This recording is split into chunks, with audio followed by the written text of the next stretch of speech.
வயசான ஆள் நிலத்தில் ஏறு ஊதுகிட்டு இருந்தாராம். கிழிஞ்சு போன ஒரு சின்ன துண்டை தான் இடுப்பில் கட்டியிருந்தாராம். தலையில் ஒரு கந்தலை சுற்றி இருந்தார். உடம்பு பூரா சேரு, ரொம்ப ஏழை. ஏறு ஓட்டிகிட்டு இருக்கிறவர் வேற எப்படி இருப்பார்? இருந்தாலும் அந்த ஆள் ரொம்ப ஜாலியாக பாட்டு பாடிக்கிட்டே ஏறு ஊதுகிட்டு இருந்தாராம். உடம்புல தான் அவர் ஏழையை தவிர மனசில் ஒரு ஏழையா தெரியல. அந்த சமயத்தில் அந்த நாட்டு ராஜா அந்த பக்கமாக குதிரை மேலே வந்தாராம். வேட்டைக்கு போயிட்டு பரிவாரங்களோடு திரும்பி வந்துகிட்டு இருக்கிறார். ரொம்ப செல்வ செழிப்புல இருக்கிற ராஜா அவர் இந்த வயசான விவசாயியை பார்த்துருக்கார். இந்த ஆள் ரொம்பவும் ஏழைங்கிறது அவர் பார்த்தாவே பளிச்சுன்னு தெரியுது. கட்டிக்கிறதுக்கு நல்ல துணி இல்லை, உடம்போ இழைச்சி போயிருக்குது, வயிறு முதுகுல போய் ஒட்டிட்டு இருக்கு, கண்ணு குழு விழுந்து போயிருக்குது. ஆனாலும் முகத்தை பார்த்தா சந்தோஷமா இருக்கிற மாதிரி இருக்கு. இவ்வளவு உற்சாகமா பாடிக்கிட்டு இருக்கிறாரு அப்படின்னு ஆச்சரியமா நினைச்சு பார்த்தார் அந்த ராஜா. சரி, அவர்கிட்ட கொஞ்சம் பேச்சு கொடுத்து பார்க்கலாம் அப்படின்னு முடிவு பண்ணார். ஐயா பெரியவரே, இப்படி கொஞ்சம் வர முடியுமான்னாராம். பொழுது போறதுக்குள்ள நான் இந்த வயல் பூரா உழவு ஓட்டி ஆகணும், அதனால பேசுறதுக்கு நேரம் இல்லை அப்படின்னாராம் அந்த பெரியவர். என்ன அவ்வளவு அவசரமா? மீதி இருந்தா நாளைக்கு உழுதக்கூடாதா? அது சரி, உனக்கு எத்தனை ஏக்கர் நிலம் இருக்கு அப்படின்னு விசாரிச்சிருக்கார் ராஜா. எனக்குன்னு சொந்தமா உள்ளங்கை அளவு கூட நிலம் கிடையாது. இது எங்க முதலாளியோட நிலம். இதை பூராவும் உழுது முடிச்சாதான் அவர் கூலி கொடுப்பார். நான் கூலிக்கு ஊதுகிட்டு இருக்கிறேன். உங்ககிட்ட பேசிக்கிட்டு இருந்தா அவருக்கு துரோகம் பண்ணது மாதிரி ஆயிடும் அப்படின்னாராம். ராஜா குதிரை விட்டு கீழே இறங்கினார். வரப்புல நடந்து அந்த பெரியவர்கிட்டயே போனாராம். சரி, ஒரு நாள் பூரா உழுதான் உனக்கு எவ்வளவு கூலின்னு கேட்டிருக்கார். 8 அணா கூலி கிடைக்கும்னாராம் அவர். இது ரொம்ப காலத்துக்கு முன்னாடி நடந்த ஒரு சம்பவங்கிறதுனால அப்ப 8 அணா கூலிங்கிறது ரொம்ப பெருசு. இருந்தாலும் அதுவும் அந்த ராஜாவுக்கு பெரிய கூலியா தெரியல. இவ்வளவுதானா, இதை வச்சுக்கிட்டு நீ எப்படி காலம் தள்ளுற அப்படின்னாராம். ஒன்னும் கவலை இல்லை அப்படின்னாராம் அவரு. ராஜாவுக்கு ரொம்ப ஆச்சரியமா போச்சு. 8 அணா கூலி வாங்குற இந்த ஆளு கவலை இல்லாம இருக்கிறார், ஏராளமான வசதியோட இருக்கிறன்னா கவலை இல்லாம வாழ முடியலையே அப்படின்னு நினைச்சு பார்த்திருக்கார். அது சரி, 8 அணாவில் எப்படி குடும்பம் நடத்துற அப்படின்னு கேட்டாராம்.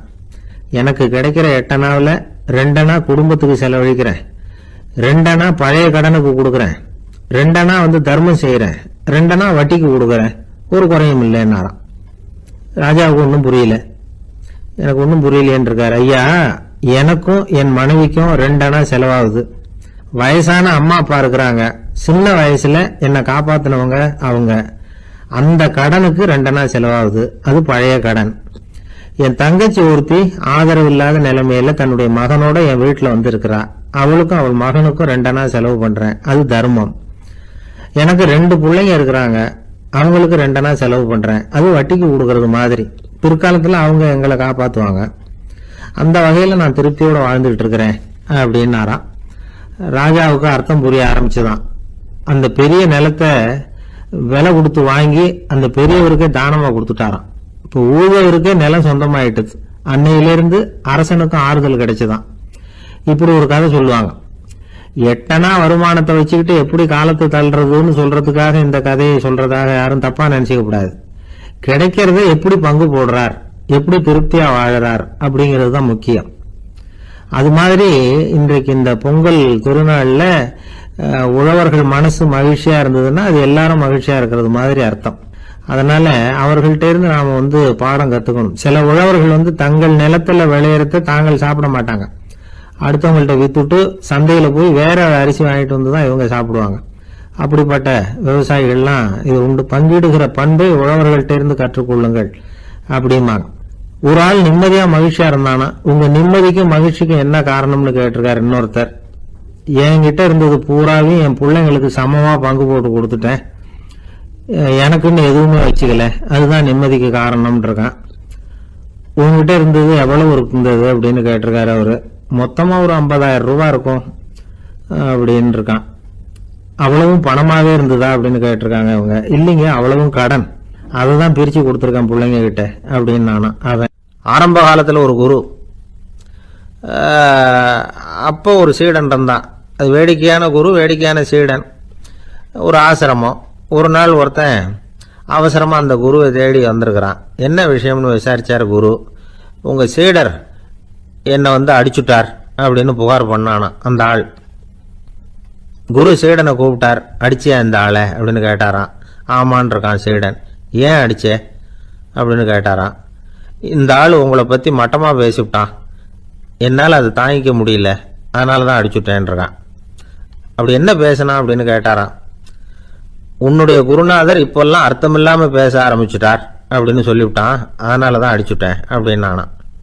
அதுக்காக அடிச்சே அப்படின்னாராம்.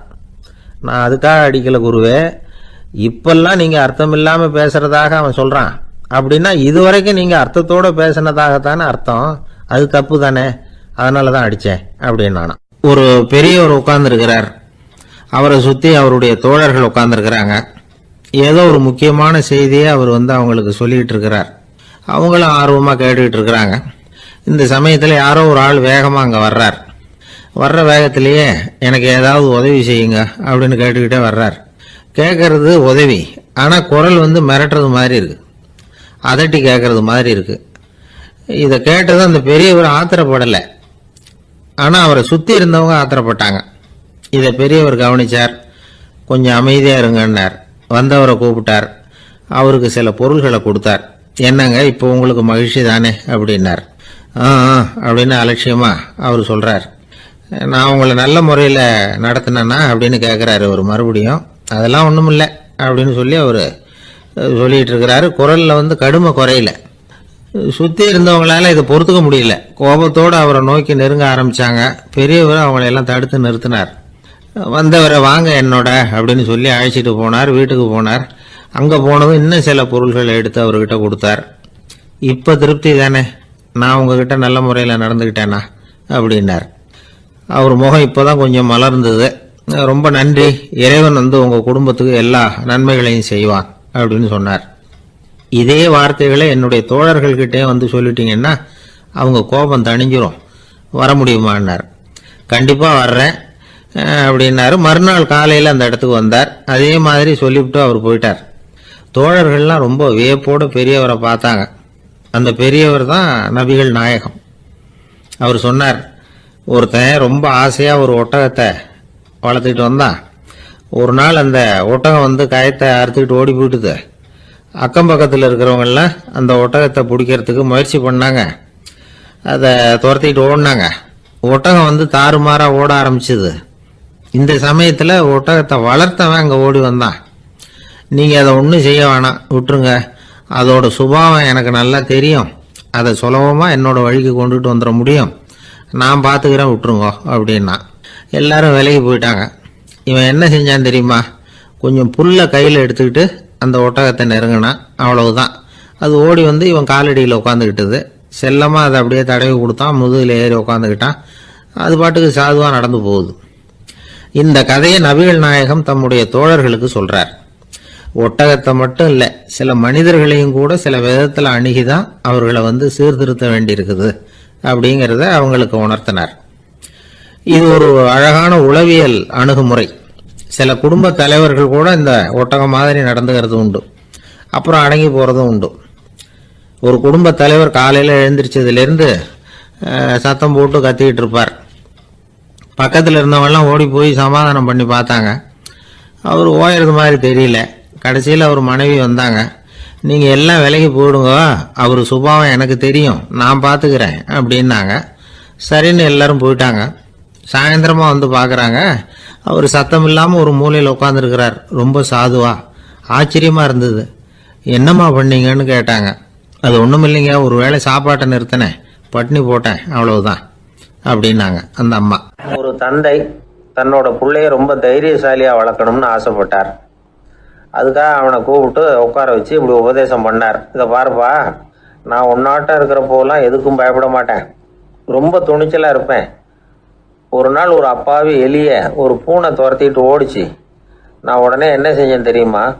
அந்த பூனையை பிடிச்சேன், அது வாலில் ஒரு பட்டாசு சரத்தை கட்டினேன், கொளுத்தி விட்டேன், படபடன்னு வெடிக்க ஆரம்பிச்சுட்டுது. அது துள்ளிக்கிட்டு அங்கேயும் இங்கேயும் ஓடி இருக்கு பாரு ஓட்டம், ரொம்ப தமாஷு அப்படின்னார் அப்பா. இப்படி சொல்லிவிட்டு பையனை பார்த்து, இதை கேட்கறதுக்கு உனக்கும் துணிச்சல் வருதா, நான் என்னுடைய செயலை நீ கேட்குறப்போ உனக்கு துணிச்சல் வருதா அப்படின்னு கேட்டார். வருதுன்னா பையன். எப்படின்னா அப்படிங்கிற விவரத்தையும் சொன்னான் அவன். அதாவது எலியை விரட்டினத்துக்காக பூனை வாலில் பட்டாசு கொளுத்துனீங்க நீங்கள், பூனையை விரட்டினத்துக்காக உங்கள் கழுத்தில் பட்டாசு சரத்தை மாட்டினா என்னன்னு தோணுது எனக்கு அப்படின்னு நான் பையன். பையனோட துணிச்சல் அப்பாவே நடுங்க வச்சுட்டுது. அது சரி, ஒரு அப்பா பிள்ளைக்கு இப்படியா உபதேசம் பண்ணுறது? எல்லாருக்கிட்டையும் அன்பா பழகிறது எப்படி அப்படின்னு சொல்லி கொடுக்கணும். பிஞ்சு உள்ளங்கள்ல நஞ்ச தூவலாமா? ஒரு நாள் விநாயகர் ஒரு பூனையோட விளையாடிக்கிட்டு இருந்தாராம். அப்படி ஆசையா விளையாடிக்கிட்டு இருந்தப்ப அவரோட கை நகம் தவறுதெல்லாம் பூனையோட முகத்துல பட்டுட்டுதான். அது ஒரு சின்ன கீறலை உண்டாகி விட்டுது. அப்போ அவர் அதை ஒரு பெருசா நினைக்கல. கொஞ்ச நேரத்துக்கு அப்புறம் விநாயகர் வீட்டுக்கு வந்தார். அவங்க அம்மா பார்வதி தேவியை பார்த்தார். பார்வதி தேவி கன்னத்துல விரலால கீறினது மாதிரி ஒரு அடையாளம் இருந்தது. விநாயகருக்கு அதிர்ச்சி, ஆச்சரியம். நம்ம அம்மா இந்த உலகத்துக்கே தாயார். அப்பேற்பட்ட அவங்க முகத்திலேயே கீறலை உண்டாக்கக்கூடியவங்க யாரா இருக்க முடியும் அப்படின்னு யோசனை பண்ணார். தாயே, உன்னுடைய கன்னத்தில் இந்த வடு எப்படிம்மா ஏற்பட்டதுன்னு கேட்டார். குழந்தாய், இது நீ செஞ்ச காரியம்தான்ப்பா. உன்னுடைய கை நகம் கீறினதுனால ஏற்பட்ட வடு தான் இது அப்படின்னாங்க அவங்க. விநாயகர் திடுக்கிட்டு போட்டார். எப்படிம்மா அது? நான் எந்த காலத்திலையும் ஒன்று அப்படி கீறினதாக எனக்கு நினைவு இல்லையே அப்படின்னார். இன்னைக்கு காலையில் ஒரு பூனையை கீறினதை நீ மறந்துட்டியா அப்படின்னாங்க அந்த அம்மா. விநாயகர் திகைச்சு போய் நின்னார். பார்வதி தேவி சொன்னாங்க, இதை பார்ப்பா, இந்த உலகத்தில் இருக்கக்கூடிய எல்லா உயிர்கள்லேயும் நான் இருக்கிறேன். நான் தான் இந்த உலகமாக ஆகியிருக்கிறேன். ஆகையினால நீ யாரை துன்புறுத்தினாலும் அது உண்மையிலேயே என்ன துன்புறுத்தினதாக தான் வந்து முடியும் அப்படின்னாங்க. விநாயகர் மனசுக்குள்ள ஒரு வெளிச்சம் ஏற்பட்டு தான். அதுக்கப்புறம் அவர் யாரையுமே கல்யாணம் பண்ணிக்காததுக்கு அதுதான் காரணமா. இந்த உலகத்தில் எல்லாரையும், இங்கே இருக்கிற எல்லாத்தையும் தாயின் வடிவமாக அவர் பார்க்க ஆரம்பிச்சிட்டாராம். குருதேவர் ராமகிருஷ்ணர் இந்த கதையை எடுத்து சொல்லியிருக்கிறார். நபிகள் நாயகம் ஒரு தடவை ஒரு நாற்காலியில் உட்காந்து என்னமோ யோசனை பண்ணிட்டு இருந்திருக்கிறார். அப்போ அவரோட உடையில ஒரு கீழ்ப்பகுதி தரையில் படிஞ்சு கிடந்திருக்குது. அங்கே விளையாடிக்கிட்டு இருந்த ஒரு பூனை அது மேலே வந்து படுத்து தூங்கி போச்சு. தொழுகை செய்ய வேண்டிய நேரம் வந்துட்டது. நபிகள் நாயகம் எழுந்திருக்க பார்த்தார். அப்போதான் பூனை தன்னோட உடை மேலே படுத்து தூங்கிட்டு இருக்கிறது கண்ணில் படுது. பூனையோட தூக்கத்தை கலைக்க விரும்பல அவர். தன்னுடைய சகோதரியை கூப்பிட்டார். ஒரு கத்திரிக்கோள் எடுத்துட்டு வர சொன்னார். பூனை படுத்திருந்த உடை பகுதி மட்டும் இருக்குல்ல, அதை மட்டும் அதோட கத்திரிச்சு விட்டுட்டு அதுக்கப்புறம் அவர் எழுந்திரிச்சு தொழுகைக்கு போனாராம். அதாவது பிற உயிர்கள் கிட்ட எப்படி அன்பு காட்டணுங்கிறத பெரியவங்க எவ்வளவோ விதத்துல நமக்கு எடுத்து காட்டியிருக்கிறாங்க. இருந்தாலும் எத்தனை பேர் மனசுல அதெல்லாம் உரைச்சிருக்குது? நாமளும் நம்ம ட்ரெஸ்ஸு மேல ஒரு பூனை படுத்திருந்தா ஒரு கத்திரிக்கோலை தான் தேடுவோம், எடுத்துக்கிட்டு வர சொல்லுவோம். துணியை வெட்டுறதுக்கு பதிலாக இல்லை அதோட வாழை வெட்டினா என்ன அப்படின்னு தோணும். ஒரு ஆள் ரொம்ப பிரியமா ஒரு பூனையை ஆற்றுல குளிப்பாட்டிக்கிட்டு இருந்தானா. எப்படி? அந்த பூனையை ஆற்று தண்ணியில் அமுக்கி அமுக்கி குளிப்பாட்டிக்கிட்டு இருக்கிறான். அந்த வழியாக போன பெரிய ஒருத்தர் இதை பார்த்தார். இதை பார்ப்பா, பூனையை அது மாதிரி ஆற்று தண்ணியில் அமுக்கி குளிப்பாட்டாத, மூச்சு திணறி செத்து போடும் அப்படின்னு அட்வைஸ் பண்ணார். நீ போய் அவன் வேலையை பார்த்துக்கிட்டு, எனக்கு எல்லாம் தெரியும்னா இவன். சரின்னு அவர் போயிட்டார். கொஞ்ச நேரம் கழித்து அவரே அந்த வழியாக திரும்பி வந்துக்கிட்டு இருந்தார். ஆற்றுல பூனையை குளிப்பாட்டிக்கிட்டு இருந்தவன் அழுதுகிட்டு உட்காந்துருக்கிறான். பக்கத்தில் அந்த பூனை செத்து கிடக்குது. இதை பார்த்தார் பெரியவர். நான் தான் அப்போவே சொன்னேனே அந்த பூனையை ஆற்றுல நினைக்காதேன்னு, அதை கேட்டிருந்தா அப்படி ஆயிருக்குமா அப்படின்னார். அந்த ஆள் கோபமாக இவரை முறைச்சி பார்த்தான். அட போய்யா, இந்த பூனை ஆற்றுல குளித்ததுனால ஒன்றும் செத்து போகல, குளித்ததுக்கு அப்புறம் அதோட உடம்பு ஈரமாக இருக்குதுன்னு அதை புழிஞ்சேன், அதனால தான் இப்படி ஆயிட்டுது அப்படின்னா. ஒரு ஜென் துறவி, அவருக்கு ரொம்ப வயசாயிட்டுது. கடைசி காலம். நண்பர்களெல்லாம் கூப்பிட்டார். நண்பர்களே, நான் வித்தியாசமான முறையில் சாகணும்னு ஆசைப்படுறேன், அதுக்கு ஏதாவது யோசனை சொல்லுங்களேன் அப்படின்னு கேட்டாராம். நண்பர்கள் சிரித்தாங்க. என்ன பேச்சு பேசுகிறீங்க? சாவறதுங்கிறது என்ன விளையாட்டுத்தனமான காரியமா அப்படின்னு கேட்டிருக்காங்க. அந்த துறவி கொஞ்ச நேரம் யோசனை பண்ணார். அப்புறம் கேட்டாராம், இது வரைக்கும் யாராவது நடந்துக்கிட்டே இறந்துருக்குறாங்களா அப்படின்னாராம்.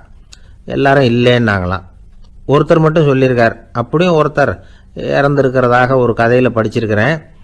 ஒரு ஞானியால் தான் அப்படியெல்லாம் செய்ய முடியும் அப்படின்னு அவர் சொன்னாராம். சரி, அப்படின்னா அந்த முறை நமக்கு வேணாம், நின்றுக்கிட்டே யாராவது உயிரை விட்டுருக்காங்களா அப்படின்னு விசாரிச்சாராம். அப்படியும் ஒருத்தர் இறந்துருக்கிறார் அப்படின்னாங்களாம். மறுபடியும் அந்த துறவி யோசனை பண்ணியிருக்கிறார்.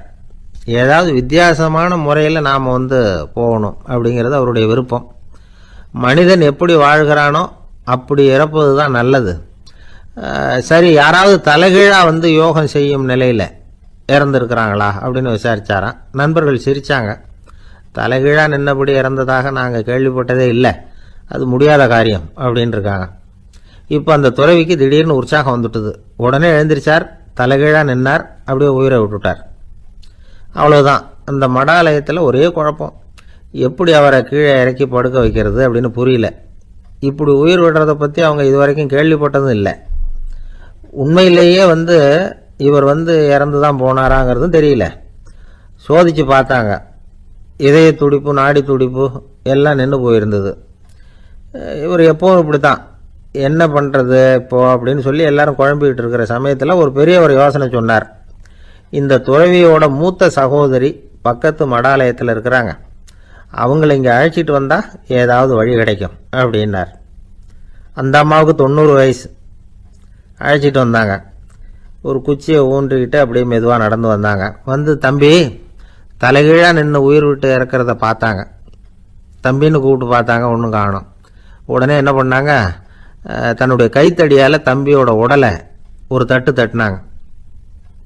ஏப்பா, சாகிறப்பவும் உன்னுடைய குறும்புத்தனத்தை விடலையா? இப்படியாடா சாகிறது, ஒழுங்கா செத்து தொலை அப்படின்னாங்களாம்.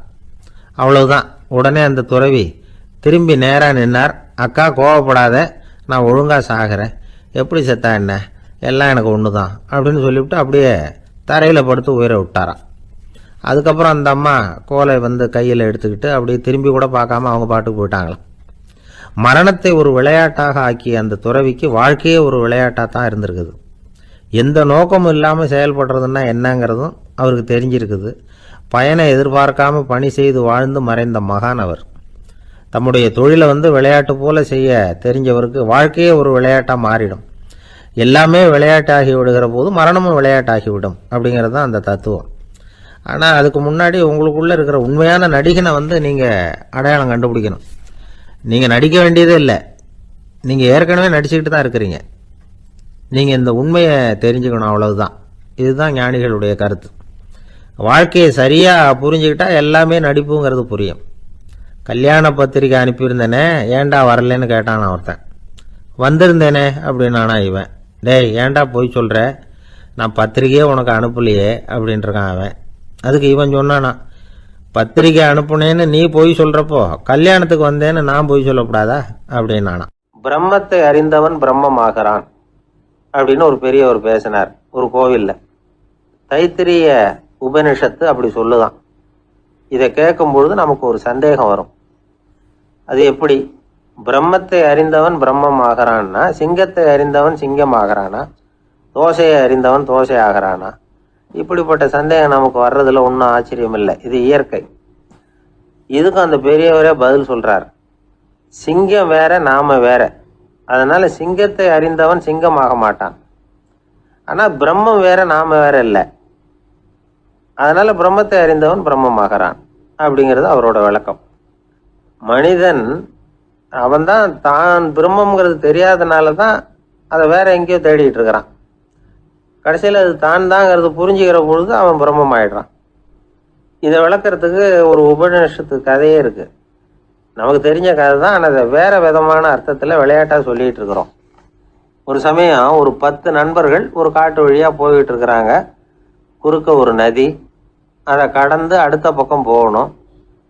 எல்லாரும் ஒரு வழியாக கடந்து அடுத்த கரைக்கு போய் சேர்ந்துட்டாங்க. அங்கே போய் சேர்ந்ததுக்கு அப்புறம் எல்லாரும் பத்திரமா சேர்ந்துட்டோமா அப்படின்னு தெரிஞ்சுக்கிறதுக்காக எண்ணி பார்க்குறான் அந்த கூட்டத்து தலைவன். அவங்க மொத்தம் 10 பேர். ஆனால் அவன் எண்ணி பார்க்குறப்போ 9 தான் வருது. ஏன்னா அவன் தன்னை விட்டுவிட்டான். எதிரில் நிற்கிறவங்கள மட்டுமே எண்றான். ஐயோ 10வது ஆள் எங்கேங்கிறான், பதறான். சரி நீ இரு, நான் எண்ணி பார்க்குறேன்னு சொல்லிவிட்டு இன்னொருத்தன் எண்றான். அவனும் தன்னை விட்டுட்டு எண்றான். 9 தான் வருது. எல்லாரும் கொய்யோ முறையோன்னு கத்த ஆரம்பிச்சிட்டாங்க. அந்த சமயத்தில் ஒரு பெரியவர் அந்த பக்கமாக வர்றார். என்ன விஷயம்னு விசாரிக்கிறார். 10வது ஆள் 6 அடிச்சுட்டு போட்டுது அப்படின்னு சொல்லி இவங்க அழறாங்க. சரி அழாதீங்க அப்படின்னு சொல்லி அந்த தலைவனை பார்த்து இப்படி வாங்குறார். வர்றான். இப்போ எனக்கு முன்னாடி ஒரு தரம் எண்ணு பார்க்கலாம்ங்கிறார். 1 2 3ன்னு ஆரம்பித்து 9ல் முடிக்கிறான். உடனே பெரியவர் நீ தான் அந்த 10வது ஆள் அப்படிங்கிறார். இது உண்மை. நாம தான் அது. நாம தான் நம்மளை வேற எங்கேயோ தேடிட்டு இருக்கிறோம். நாம எங்கேயோ தேடிட்டு இருக்கிறோமே, அந்த பிரம்மம் நாம தான். இப்படி ஒரு பெரிய உண்மையை விளக்கிறதுக்காக தான் அப்படி ஒரு கதை சொல்லப்பட்டது. ஆனால் அதை நாம் வேறு விதமாக வேடிக்கையாக உபயோகப்படுத்திக்கிட்டு இருக்கிறோம். எப்படி தெரியுமா? ஒரு ஆத்தங்கரையில் ஒரு 10 பேர் முழிச்சுக்கிட்டே நின்றுக்கிட்டு இருந்தாங்களாம். அந்த பக்கமாக வந்த ஒருத்தன், ஏன் இப்படி முழிச்சுக்கிட்டு நிற்கிறீங்கன்னு கேட்டிருக்கிறான். எங்களுக்கு நீச்சல் தெரியாது, நாங்கள்லாம் அடுத்த கரைக்கு போய் சேரணும் அப்படின்னு நாங்களாம். சரி, நான் கொண்டுட்டு போய் விடுறேன். எல்லாரும் அக்கறைக்கு போய் சேர்ந்த உடனே ஆளுக்கு ₹1 வீதமாக மொத்தம் ₹10 எனக்கு கொடுக்கணும் அப்படின்ட்டுருக்கான் இவன். சரின்னு ஒத்துக்கிட்டாங்க. இவன் ஒவ்வொருத்தராக கையை பிடிச்சி மெதுவாக ஆற்றுல இறக்கி அழைச்சிட்டு போயிட்டான். 9 பேரை கரை சேர்த்துட்டான். 10வது ஆள் பாதி ஆற்றுல போயிட்டு இருக்கிறப்போ திடீர்னு வெள்ளம் வந்துட்டுது. புடி நழுவி போச்சு. கையை விட்டுட்டான். வெள்ளம் அடிச்சுட்டு போட்டுது. அழைச்சிட்டு வந்தவன் நீச்சல் அடித்து தடுமாறி கரைக்கு வந்து சேர்ந்துட்டான். கரையில் இருந்தவங்களுக்கு இந்த விஷயம் தெரியாது. இருந்தாலும் இவன் உடம்பு பூரா நனைஞ்சி கொஞ்சம் அதிகமாக மூச்சு வாங்க நின்றுக்கிட்டு இருந்தானா, ஏன் இப்படி மூச்சு வாங்குது, என்ன விஷயம் அப்படின்னு கேட்டாங்களாம். அதுக்கு இவன் கொஞ்சமாக அலட்டிக்காம சொன்னானா, வேற ஒன்றும் இல்லை, நீங்கள் கொடுக்க வேண்டிய ₹10 ₹1 குறைஞ்சி போச்சு, அவ்வளவுதான் அப்படின்னானா. அளவுக்கு மிஞ்சினால் அமிர்தமும் நஞ்சு அப்படின்னு சொல்லுவாங்க. அது உண்மைதான். ஒருத்தருக்கு அளவுக்கு மீறிய புகழ் வந்துட்டுதுன்னு வச்சுங்க, அது கூட ஆபத்தா போயிடுறது உண்டு. பழங்காலத்துல எல்லாம் கிரேக்க தேசத்துல ஒரு பழக்கம் உண்டாம். அதாவது யாராவது ஒருத்தரை நாடு கடத்தணும்னா அதுக்கு ஒரு வழி உண்டு. அதாவது ஒருத்தரை நாடு கடத்தணும்னு மக்கள் விரும்புறாங்கன்னு வச்சுங்களேன், அவர் பேரை ஒரு மண்பாண்ட ஓட்டுச்சில்லில் எழுதி அதை ஒரு குறிப்பிட்ட பொது இடத்துல போட்டுற வேண்டியது, அவ்வளவுதான். இது மாதிரி பல பேர் போட்டுக்கிட்டே இருப்பாங்க. எல்லாம் அப்படியே குவிஞ்சு போயிடும். அந்த ஓட்டாஞ்சில்லு குவியல்ல யாருடைய பேர் அதிகமாக இருக்குதோ அந்த நபரை ஒரு 10 ஆண்டுகள் நாடு கடத்தி விடுவாங்க. இது அந்த ஊர் வழக்கமா. ஒரு நாள் அந்த குவியலுக்கு பக்கத்தில் ஒரு ஆள் நின்றுகிட்டு இருக்கிறான். அவன் கையில் ஒரு ஓட்டாஞ்சில்லு வச்சிருக்கிறான்.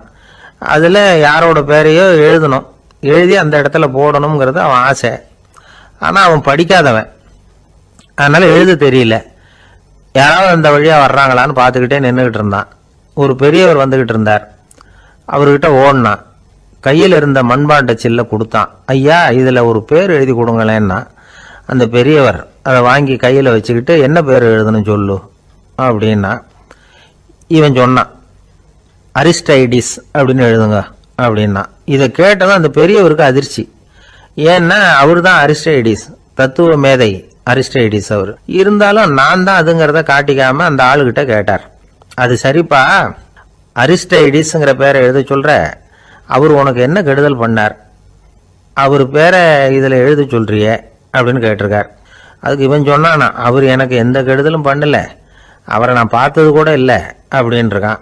அப்புறம் எதுக்காக அவரை நாடு கடத்தணும்னு நீ ஆசைப்படுற அப்படின்னு கேட்டிருக்கார்.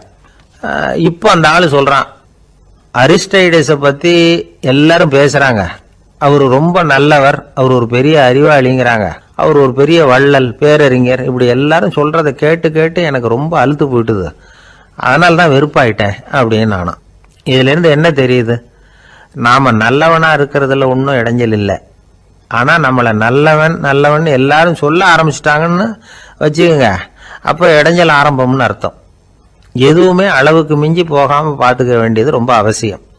அளவுக்கு அதிகமாக ஆசைப்படாதவங்களில் ஆபிரகாம் லிங்கனும் ஒருத்தரான். அவர் ஒரு தடவை தன்னுடைய நண்பர்கள்கிட்ட பேசிக்கிட்டு இருந்தாராம். ஒருத்தர் கேட்டிருக்கார், ஒரு மனுஷனுக்கு கால்கள் எவ்வளவு உயரம் இருக்கணும் அப்படின்னு கேட்டாராம். இதுக்கு ஆபிரகாம் லிங்கன் சொன்னாராம், அது என்ன, இடுப்புல இருந்து தரையை தொடுற அளவுக்கு உயரம் இருந்தா போதும் அப்படின்னாராம். ஒரு தடவை நாரதர் ஒரு தெரு வழியா போய்கிட்டு இருந்தார். வழியில ஒருத்தர் வேத சாஸ்திரம்லாம் படிச்சுக்கிட்டு உட்காந்துருந்தார். அவர் நாரதரை பார்த்து, எங்க போயிட்டு இருக்கிறீங்கன்னு கேட்டார். கடவுளை பார்த்துட்டு வரலாம்னு போயிட்டு இருக்கிறேன் அப்படின்னாரு நாரதர். அப்படின்னா அவர்கிட்ட, எனக்கு எப்போ முக்தி கிடைக்கும்னு கேட்டுட்டு வாங்களேன் அப்படின்னார் இவர். சரி, கேட்டு வரேன் அப்படின்னு சொல்லிவிட்டு நாரதர் நடந்தார். கொஞ்ச தூரத்தில் ஒரு மரத்தடியில் ஒரு தொழிலாளி செருப்பு தைச்சிக்கிட்டு உட்காந்துருந்தார். அந்த ஆளும் அதே மாதிரி கேட்டுக்கிட்டார், எனக்கு எப்போ முக்தி கிடைக்கும்னு கடவுள்கிட்ட கேட்டுக்கிட்டு வாங்களேன்னார். அவர்கிட்டையும் சரின்னு சொல்லிவிட்டு நாரதர் நேராக வைகுண்டத்துக்கு சேர்ந்தார். கடவுளை பார்த்தார். இவங்க 2 பேரும் சொல்லி அனுப்பின விஷயத்தை பற்றி கேட்டார். அதுக்கு கடவுள் சொன்னார், அந்த செருப்பு தைக்கிற தொழிலாளி உடல் நீத்ததும் உடனே என்னை அடைவான். ஆனால் அந்த சாஸ்திரம் படித்த ஆள் இப்போதைக்கு என்கிட்ட சேர மாட்டான். அவன் இன்னமும் பல பிறவிகள் எடுத்து அங்கேயே இருக்க வேண்டி இருக்குது. எப்போ இங்கே சேருவான்னு எனக்கே தெரியாது அப்படின்னார். நாரதருக்கு இதோட ரகசியம் என்னங்கிறது புரியல. எனக்கு ஒன்றும் புரியலையேன்னாரான் கடவுள்கிட்ட. சீக்கிரம் புரிஞ்சுக்குவே, நீ திரும்பி போறப்போ நான் இங்க வைகுண்டத்துல என்ன செஞ்சுக்கிட்டு இருக்கேன்னு கேட்டா ஒரு ஊசியின் துவாரத்துல ஒரு யானையை கோத்துக்கிட்டு இருக்கிறேன்னு அவங்க கிட்ட சொல்லு அப்படின்னார் கடவுள் சிரிச்சுக்கிட்டே. நாரதர் பூமிக்கு திரும்பினார். கடவுளை பார்த்தீங்களா எப்படி இருக்கார் அப்படின்னு விசாரிச்சார். வேத சாஸ்திரம் படித்தவர்.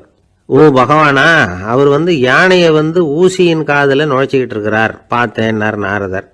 ஊசி காதுல யானையா? அது எப்படி முடியும்? நீங்க சொல்றத நான் நம்ப மாட்டேன்னு விட்டார் அவரு. சரி, இந்த ஆளுக்கு இறைவன் பேர்ல நம்பிக்கை இல்லை அப்படிங்கறத நாரதர் புரிஞ்சுக்கிட்டார். அடுத்தபடியா அந்த தொழிலாளி இருந்த இடத்துக்கு போனார்.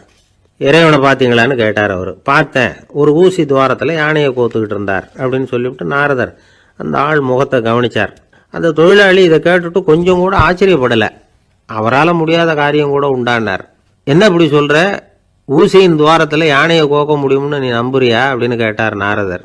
நிச்சயமா நம்புறேன்னார் அவர். அது எப்படி அப்படின்னு கேட்டார் இவர். இதோ பாருங்க, நான் இந்த ஆலமரத்தடியில தான் தினமும் உட்கார்ந்துருக்கிறேன். தினமும் இந்த மரத்திலிருந்து எவ்வளவோ பழம் கீழே விழுது. இந்த பழத்துல இருக்கிற ஒவ்வொரு விதையிலையும் உள்ள ஒரு ஆலமரம் இருக்குது. ஒரு சின்ன விதைக்குள்ள ஒரு பெரிய ஆலமரம் இருக்க முடியுங்கிறப்ப ஊசி துவாரத்துல கடவுள் யானையை நுழைய வச்சாருங்கிறத ஒத்துக்கிறதுல என்ன கஷ்டம் இருக்கு அப்படின்னு ரொம்ப சர்வசாதாரணமா பதில் சொன்னாராம் அந்த தொழிலாளி. நாரதர் யோசனை பண்ணார். இந்த தொழிலாளி வேத சாஸ்திரங்களை எல்லாம் படிக்கலைன்னா கூட அறிவுபூர்வமா சிந்திச்சு இறைவனை நம்புறான். அதனாலதான் கடவுள் இந்த ஆளுக்கு சீக்கிரம் முக்தி கிடைக்கும்னு சொன்னார் அப்படிங்கிறத புரிஞ்சுக்கிட்டாராம்.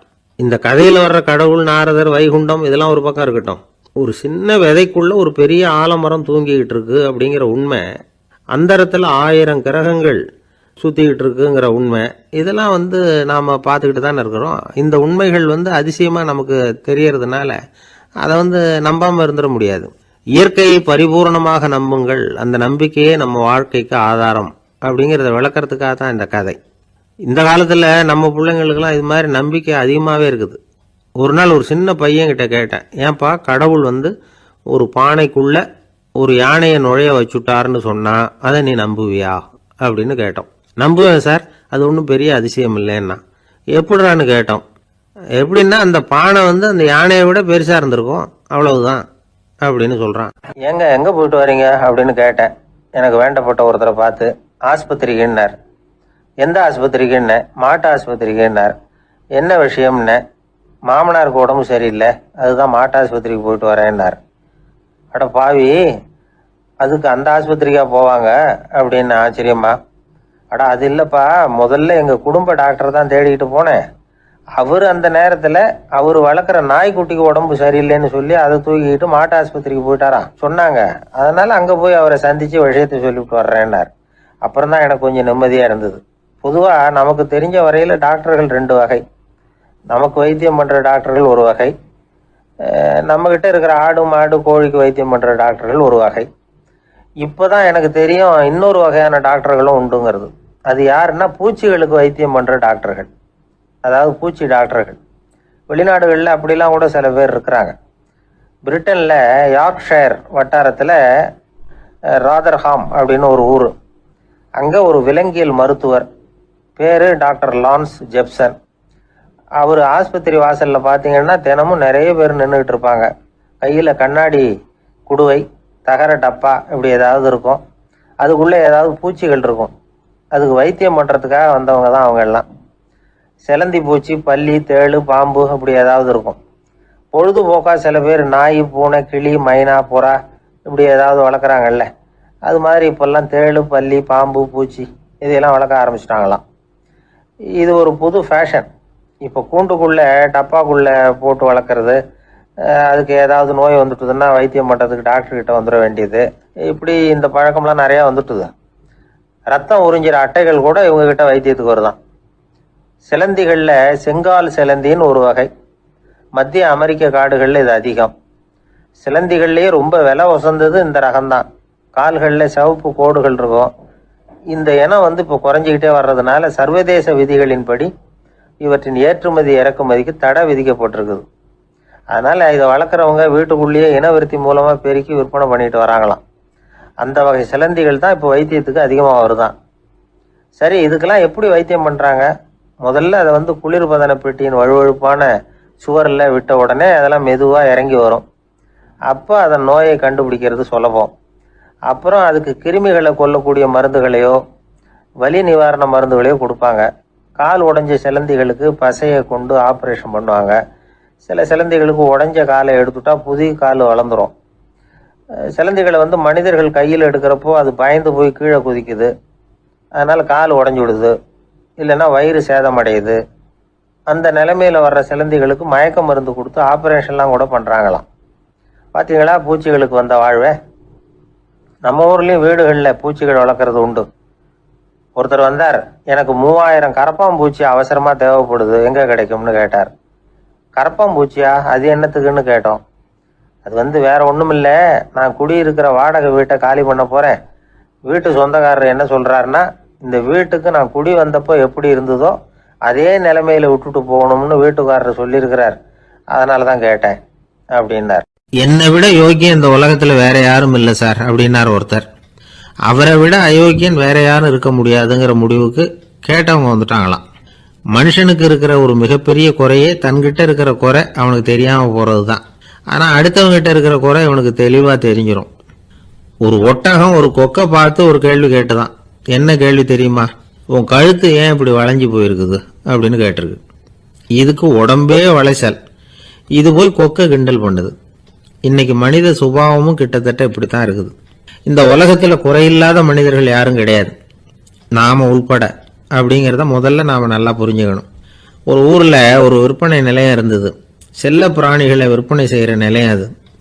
நாய், கிளி, பூனை இப்படி நிறைய வச்சு விற்பனை பண்ணிட்டு இருக்கிறாங்க. நாய்க்குட்டி விற்பனை செய்யற பகுதியில ஒரு சிறுவன் நின்றுகிட்டு இருந்தான். விற்பனை செய்யற ஆளுகிட்ட விலை கேட்டுக்கிட்டு இருந்தான். அதுவும் இருக்குதே, அந்த நாய்க்குட்டி என்ன விலை அப்படின்னு கேட்டானா. 1000 ரூபா அப்படின்னாரான்.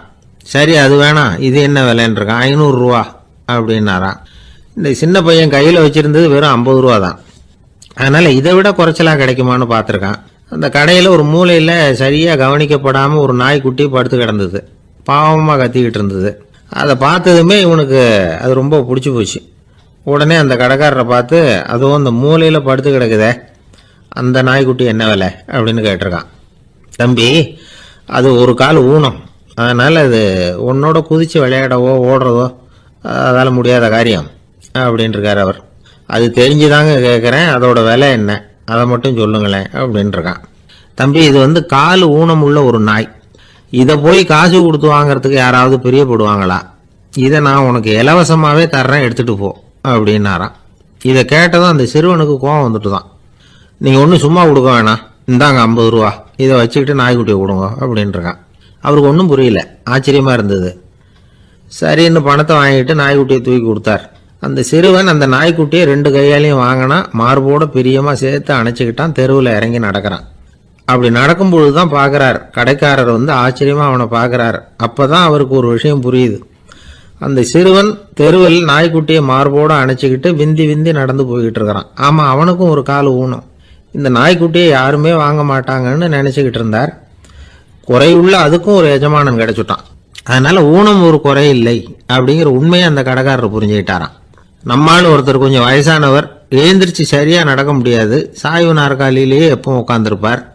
அவரு தனக்கு துணையா ஒரு நாயை பக்கத்துல வச்சிருந்தார். அதுவும் ரொம்ப வயசான ஒரு நாய், எழுந்திரிக்கவே சிரமப்படும், நடக்கவும் முடியாது. அவர் பக்கத்திலேயே இதுவும் சோர்ந்து போய் படுத்து கிடக்கும். அந்த பெரியவரை பார்க்க வந்த ஒருத்தர் கேட்டார், ஏங்க, ஒரு சின்ன பையனை உங்களுக்கு துணையா வச்சுக்க கூடாதா? இந்த நாயை உங்களுக்கு பாதுகாப்பா வச்சிருக்கிறீங்களே, உங்களுக்கு ஒரு ஆபத்துன்னா இது எப்படி உங்களுக்கு உதவ முடியும் அப்படின்னார்.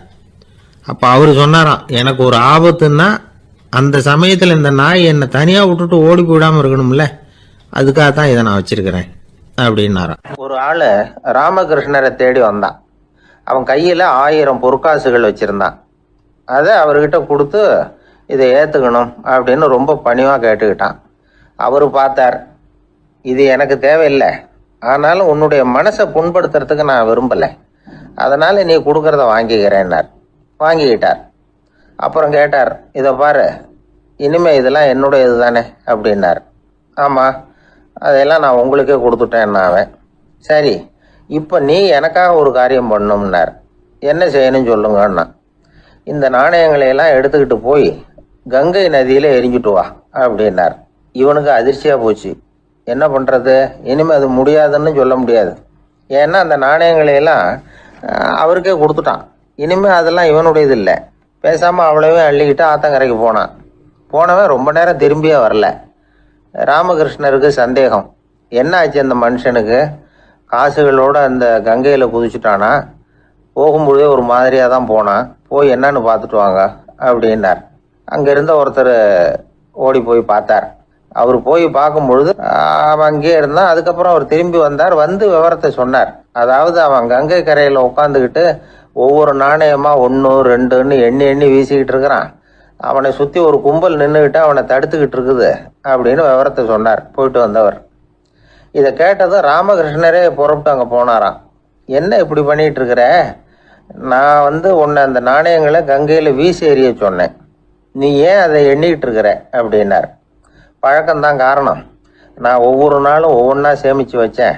இன்னைக்கு என்கிட்ட நிறைய இருக்குது, உங்களுக்கு ஒரு 1000 நாணயங்களை கொடுக்கணுங்கிறது என்னோட ஆசை அப்படின்னா. இப்போ ராமகிருஷ்ணர் சொன்னார், ஒரே நேரத்தில் எல்லாத்தையும் சம்பாதிச்சிருந்தா நீ எண்ணுறது பொருத்தமாக இருக்கும்.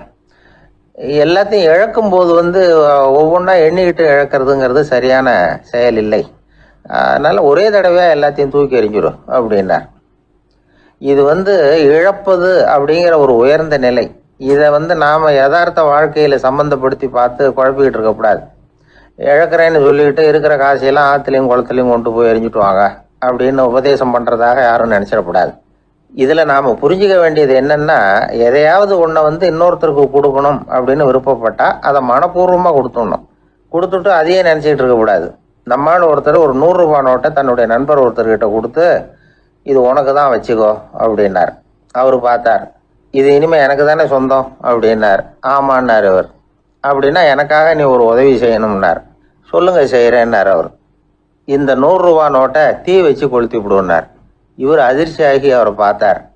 இப்போ அவர் சொன்னார், நீ எனக்கு அன்பாக கொடுத்தது இது, இந்த நோட்டு கள்ள நோட்டுங்கிறது எனக்கு முன்னாடியே தெரியும், சீக்கிரம் கொளுத்தி விடு, அதுதான் நம்ம 2 பேருக்குமே நல்லது அப்படின்னாராம் அவர். அந்த காலத்தில் அண்ணாமலை ரெட்டியார்னு ஒருத்தர் இருந்தார்.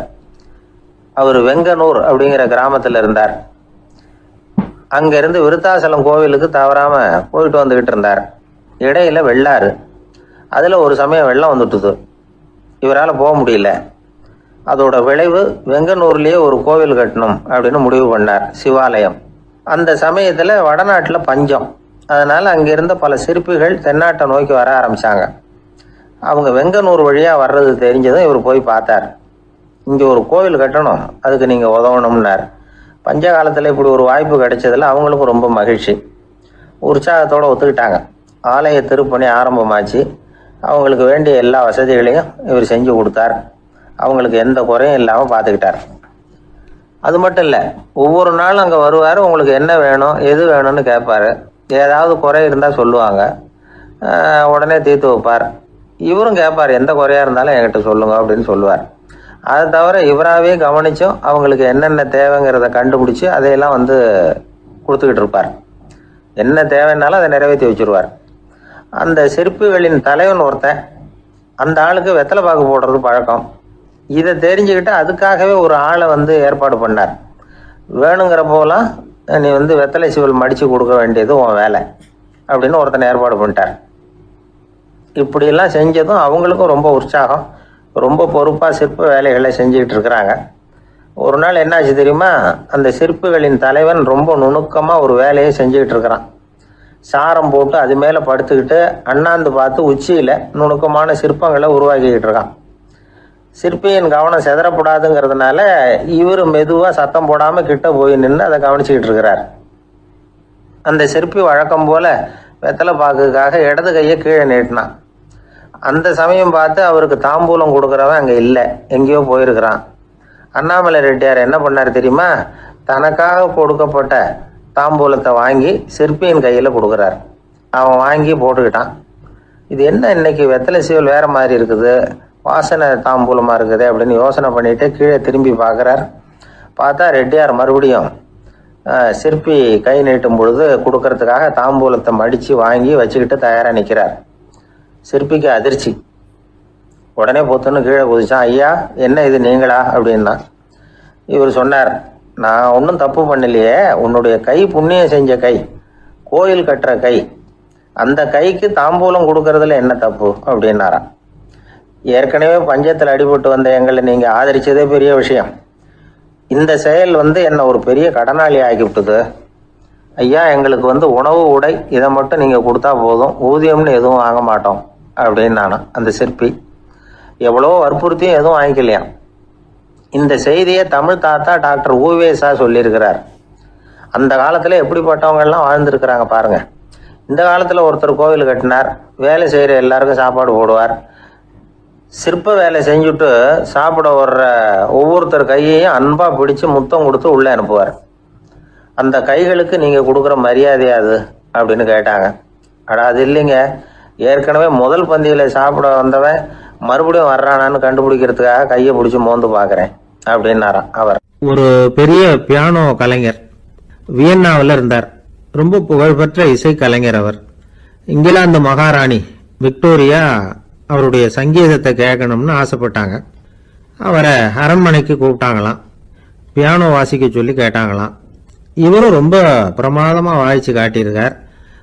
உடனே பாராட்டி பரிசுகள்லாம் கொடுத்து அனுப்புனாங்களாம். அந்த இசையை கேட்கறதுல அரசிக்கு ரொம்பவும் ஆர்வம் உண்டு.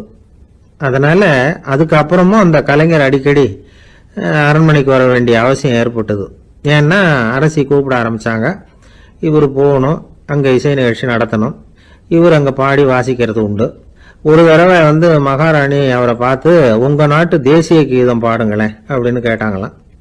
உடனே அவர் தன்னுடைய நாடான ஆஸ்திரியாவின் தேசிய கீதத்தை பாடியிருக்கிறார். அவர் பாட ஆரம்பித்த உடனே மகாராணி எழுந்திருச்சு நின்னாங்களாம். அதுக்கு மரியாதை செலுத்துகிற நோக்கத்தோட பாட்டு முடிகிற வரைக்கும் அப்படியே நின்றுகிட்டு இருந்தாங்களாம். இதுதான் அந்த அரசியினுடைய பெருந்தன்மை. அதாவது நாட்டுப்பற்றுங்கிறது அந்த அளவுக்கு அப்படி இருக்கணும். இப்படி ஒரு அரசியே நம்ம நாட்டு தேசிய கீதத்துக்கு எழுந்திருச்சு நின்று மரியாதை செலுத்துறாங்க அப்படிங்கிறத புரிஞ்சுக்கும் பொழுது அந்த முதிய கலைஞரின் மகிழ்ச்சிக்கு அளவே இல்லையாம். அதுக்கப்புறம் அந்த பியானோ கலைஞர் ஒரு நாள் தன்னுடைய நண்பர் ஒருத்தர்கிட்ட பேசிக்கிட்டு இருந்தாராம். அப்போ சொன்னாராம், மகாராணியார் எனக்கு எவ்வளவோ பரிசுகள்லாம் கொடுத்துருக்குறாங்க. ஒரு தடவை எனக்கு வைரக்கல் பதித்த அணி ஒன்றை கூட பரிசாக கொடுத்தாங்க. ஆனால் அதை விட உயர்ந்த விலை மதிக்க முடியாத அணி என்ன தெரியுமா? நான் என்னுடைய நாட்டு தேசிய கீதத்தை நான் பாடுறப்போ அவங்க எழுந்திருச்சு நின்று மரியாதை செலுத்தினாங்களே, அதுதான் எனக்கு கிடைச்ச மிகப்பெரிய பரிசு அப்படின்னாராம். எனக்கு தெரிஞ்ச சங்கீத வித்வான் ஒருத்தர் இருக்கார். சமீபத்தில் ஒரு நாள் அவரை பார்த்தேன். எப்படி போயிட்டு இருக்கு உங்கள் தொழில் அப்படின்னு கேட்டேன். ரொம்பவும் வித்தியாசமாக போயிட்டு இருக்குங்க அப்படின்னார். என்ன சொல்றீங்க அப்படின்னு. முன்னாடியெல்லாம் நான் பாடினா எதிரில் இருக்கிறவங்க தான் எழுந்திரிச்சு போயிட்டு இருந்தாங்க. இப்போ எப்படின்னா நான் பாட ஆரம்பிச்சுட்டா உடனே பக்கவாத்தியக்காரனே எழுந்திரிச்சு போடுறான் அப்படின்னார் ரொம்ப வேதனையோட. உழைப்பும் நேர்மையும் உயர்வதற்கு வழிகள். அதை விட்டுட்டு உட்கார்ந்த இடத்துல இருந்துகிட்டே உயர போகணும் அப்படின்னு ஆசை கற்பனை பண்றாங்க. அந்த கற்பனையிலேயே பாதி வாழ்க்கை ஓடி போடுது. உழைப்புங்கிற வழியையும் நேர்மைங்கிற வழியையும் ஒதுக்கி விட்டு குறுக்கு வழியில ஓட நினைக்கிறவங்க குப்புற விழுந்துடுறாங்க. எந்த தொழிலை நாம செய்தாலும் சரி, அந்த தொழிலுக்குரிய பெருமையை நாம புரிஞ்சுக்கிட்டு அதுல ஈடுபடணும். அப்படி இல்லாம என்ன சார் பொழப்புது, இந்த தொழிலை மனுஷன் செய்வானா அப்படி புலம்பிக்கிட்டே இந்த தொழிலையே செஞ்சுக்கிட்டு இருக்கிறவங்க நம்மள பல பேர் உண்டு. செய்யும் தொழிலே தெய்வம் அப்படின்னு சொல்றாங்கல்ல, அப்படி சொல்றது எதுக்காக? அந்த அளவுக்கு அதுல ஒரு ஈடுபாடு வேணுங்கிறதுக்காகத்தான். ஒரு பெரிய மலைப்பகுதி, அந்த மலை அடிவாரத்துல ஒரு சிற்பி உட்காந்து ஒரு சிலையை வடிச்சுக்கிட்டு இருக்கிறான். கையில ஒரு சின்ன உளிய வச்சுக்கிட்டு ஒரு பெரிய கருங்கல் பாறையை கொஞ்சம் கொஞ்சமா உடைச்சுக்கிட்டு இருக்கான். ஒரு சிற்பத்தை வடிக்கிறதுங்கிறது அவ்வளவு உன்னதமான ஒரு தொழிலா? எல்லாராலையும் முடியுமா அது? அப்படி இருந்தும் அந்த சிற்பிக்கு மன நிறைவில்லை. அவன் நினைக்கிறான், இந்த கடுமையான வெயில்ல உட்கார்ந்து வேலை செய்யறது எவ்வளவு கஷ்டம். நாம ஒரு சிற்பியா இருக்கிறதுனால தானே சூரியன் கடுமையான வெப்ப கதிர்களை நம்ம மேல வீசுறான். நாமளே அந்த சூரியனா இருந்துட்டா இந்த கஷ்டம் இருக்காத. நம்மளை கஷ்டப்படுத்துறவன் நம்மளை விட வலிமை உள்ளவன், அதனால நாம அவனா மாறி விடுறதுதான் நல்லது அப்படின்னு அந்த சிற்பி யோசனை பண்ணான். அவன் எண்ணம் உடனே நிறைவேறிட்டுது. இயற்கைங்கிற மாபெரும் சக்தி அவனை ஒரு சூரியனா மாத்தி விட்டது. சிற்பி இப்போ ஒரு சூரியனா மாறினான். இனிமே இந்த உலகத்துல நம்மளை விட வலிமை உள்ளவன் வேற யாரும் கிடையாது அப்படின்னு நினைக்க ஆரம்பிச்சுட்டான். அவனுக்கு மகிழ்ச்சியா இருந்தது. அந்த மகிழ்ச்சி அதிக நேரம் நீடிக்கல. ஏன்னா கொஞ்ச நேரத்துல ஆகாயத்துல கரிய மழை மேகங்கள் அப்படியே சூழ்ந்து வந்தது. சூழ்ந்து வந்த மேகங்கள் சூரியனை மறைக்க ஆரம்பிச்சது. இப்போ சூரியனா இருந்த அந்த சிற்பி நினைச்சு பாக்குறான், என்ன இது, என்னையே இந்த மேகம் மூடி மறைக்குதுன்னா அது என்னை விட பெரிய ஆளா தான் இருக்கணும். அதனால இனிமே நாம சூரியனா இருக்கக்கூடாது, நாம மேகமா தான் இருக்கணும், அதுதான் கௌரவம் அப்படின்னு நினைக்க ஆரம்பிச்சிட்டான். இப்பவும் பாருங்க, இயற்கை அவனுடைய ஆசையை நிறைவேற்றி வச்சது. சூரியனா இருந்த சிற்பி மேகமா மாறினான். வான வீதியில அப்படியே உல்லாசமா வர ஆரம்பிச்சான். அந்த உல்லாசமும் அதிக நேரம் நீடிக்கல. எதிரில் பார்த்தா பிரம்மாண்டமான மலைகள் வழியை அடைச்சிட்டு நிக்குது. வேகமா வந்த மேகம் மலையில மோதிக்கிட்டுது. அந்த மலையை தாண்டி அப்பால செல்ல முடியல. இப்போ அந்த மேகம் நினைக்குது, நாம எந்த தடையும் இல்லாம அந்தரத்துல மிதந்து வர்றோம், நம்மையே போக விடாம தடுக்குதுன்னா அந்த மலைக்கு எப்பேற்பட்ட வலிமை இருக்கணும். இனிமேலும் நாம மேகமா இருந்து பிரயோஜனம் இல்ல, இருந்தா மலையா இருக்கணும், அதுதான் பெருமை அப்படின்னு நினைக்க ஆரம்பிச்சான். இப்பவும் பாருங்க, இயற்கை அவனுடைய ஆசையை நிறைவேற்றி வச்சது. மேகமா இருந்த சிற்பி மலையா மாறினான். பெரிய மலை பூமிக்கும் வானத்துக்குமா நின்றுகிட்டு இருக்கு. இனிமே நமக்கு எந்த கவலை இல்லை அப்படின்னு நினைச்சது அந்த மலை. இப்படி நினைச்சுக்கிட்டு இருந்த வேளையில அந்த மலையோட காலடியில அடிவாரத்துல ஏதோ சத்தம் கேட்டுது. என்ன சத்தம் இது அப்படின்னு சொல்லி அந்த மலை மெதுவா குனிஞ்சு பார்த்துதான். பார்த்தா அங்க ஒரு மனுஷன் தன்னுடைய கையில உளிய வச்சுக்கிட்டு மலையை கொத்திக்கிட்டு இருக்கிறான். ஏதோ ஒரு சிற்பத்தை வடிக்கிறதுக்காக அவன் முயற்சி பண்ணிட்டு இருக்கிறான். இப்போ அந்த மலை நினைச்சுதான், மலையே ஒருத்தன் உடைக்கிறான்னா அவன் எப்பேற்பட்ட வலிமை உள்ளவனா இருக்கணும். இனிமேலும் மலையா இருந்து பிரயோஜனம் இல்ல, மனுஷனா மாறணும், அதுதான் சரி அப்படின்னு நினைச்சுதான். அந்த வினாடியே அந்த மலை ஒரு மனுஷனா மாறிச்சு. அவன் கையில ஒரு உளி, பழையபடியே ஒரு கருங்கல் பாறையை கொத்த ஆரம்பிச்சான். அந்த ஆள் பழைய நிலைமைக்கு வந்துட்டான். இந்த கதையிலிருந்து நாம தெரிஞ்சுக்க வேண்டியது என்னன்னா, தன்னுடைய உண்மையான பலம் என்னங்கிறது தெரியாமலே தாவி தாவி தடுமாறிக்கிட்டு இருக்கிறான் மனுஷன் அப்படிங்கிறது தான். இனிமேலாவது அதை புரிஞ்சுக்கணும், புரிஞ்சுக்கிட்டு புறப்படணும் வாழ்க்கையில வெற்றி பெறறதுக்கு. ஒரு குடும்ப தலைவருக்கு விபரீதமா ஒரு ஆசை வந்துதான். அதாவது ஒரு நாள் பூராவும் புடவை கட்டிக்கிட்டு மனைவி செய்கிற வீட்டு வேலைகள், சமையல் வேலைகள் எல்லாத்தையும் தானே செய்யணும், மனைவிக்கு ஆண் வேஷம் போட்டு ஆபீஸுக்கு அனுப்பி வச்சுடணும் அப்படின்னு ஆசைப்பட்டான். இதுதான் அந்த ஆசை. அதே மாதிரி செஞ்சான். பெண் வேஷத்துல சமையல் பண்ணிட்டு இருந்தான். இருட்டி விட்டுது. இந்த சமயத்துல வாசல் கதவு தட்டப்படுற சத்தம் கேட்டுது. ஓடி போய் திறந்தான். பக்கத்து வீட்டம்மா கிடுகிடுன்னு உள்ள வந்துட்டாங்க, காப்பி பொடியோ ஏதோ வாங்கறதுக்கு. இவன் பயந்து போய், கமலாம்மா, நான் சுசீலா இல்ல, சுசீலாவோட புருஷன், பெண் வேஷத்துல இருக்கிறேன், சும்மா ஒரு சேஞ்சுக்காக அப்படின்னா.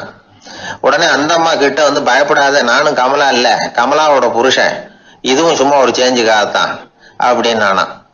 இப்படி வாழ்க்கைய விபரீதமா நினைச்சுக்கிட்டு வேற வேற கற்பனைகள்ல வீணாக்கிக்கிட்டு இருக்கிறவங்க தான் ரொம்ப அதிகம். நாம அதுவா மாறணும்னு நினைக்கிறது தப்பு, நாம இருக்கணும் அப்படின்னு நினைக்கிறது தான் உண்மை, அதுதான் சரி. அந்த சிற்பி என்னென்னோ கற்பனை பண்ணி கடைசியில மறுபடியும் சிற்பியாகவே சேர்ந்தான் பாருங்க. அதனால நம்முடைய உண்மையான பலம் என்ன அப்படிங்கறத தெரிஞ்சுக்கிட்டு நடந்துகிட்டோம்னா வாழ்க்கையில எப்பொழுதும் வெற்றி நிச்சயம்.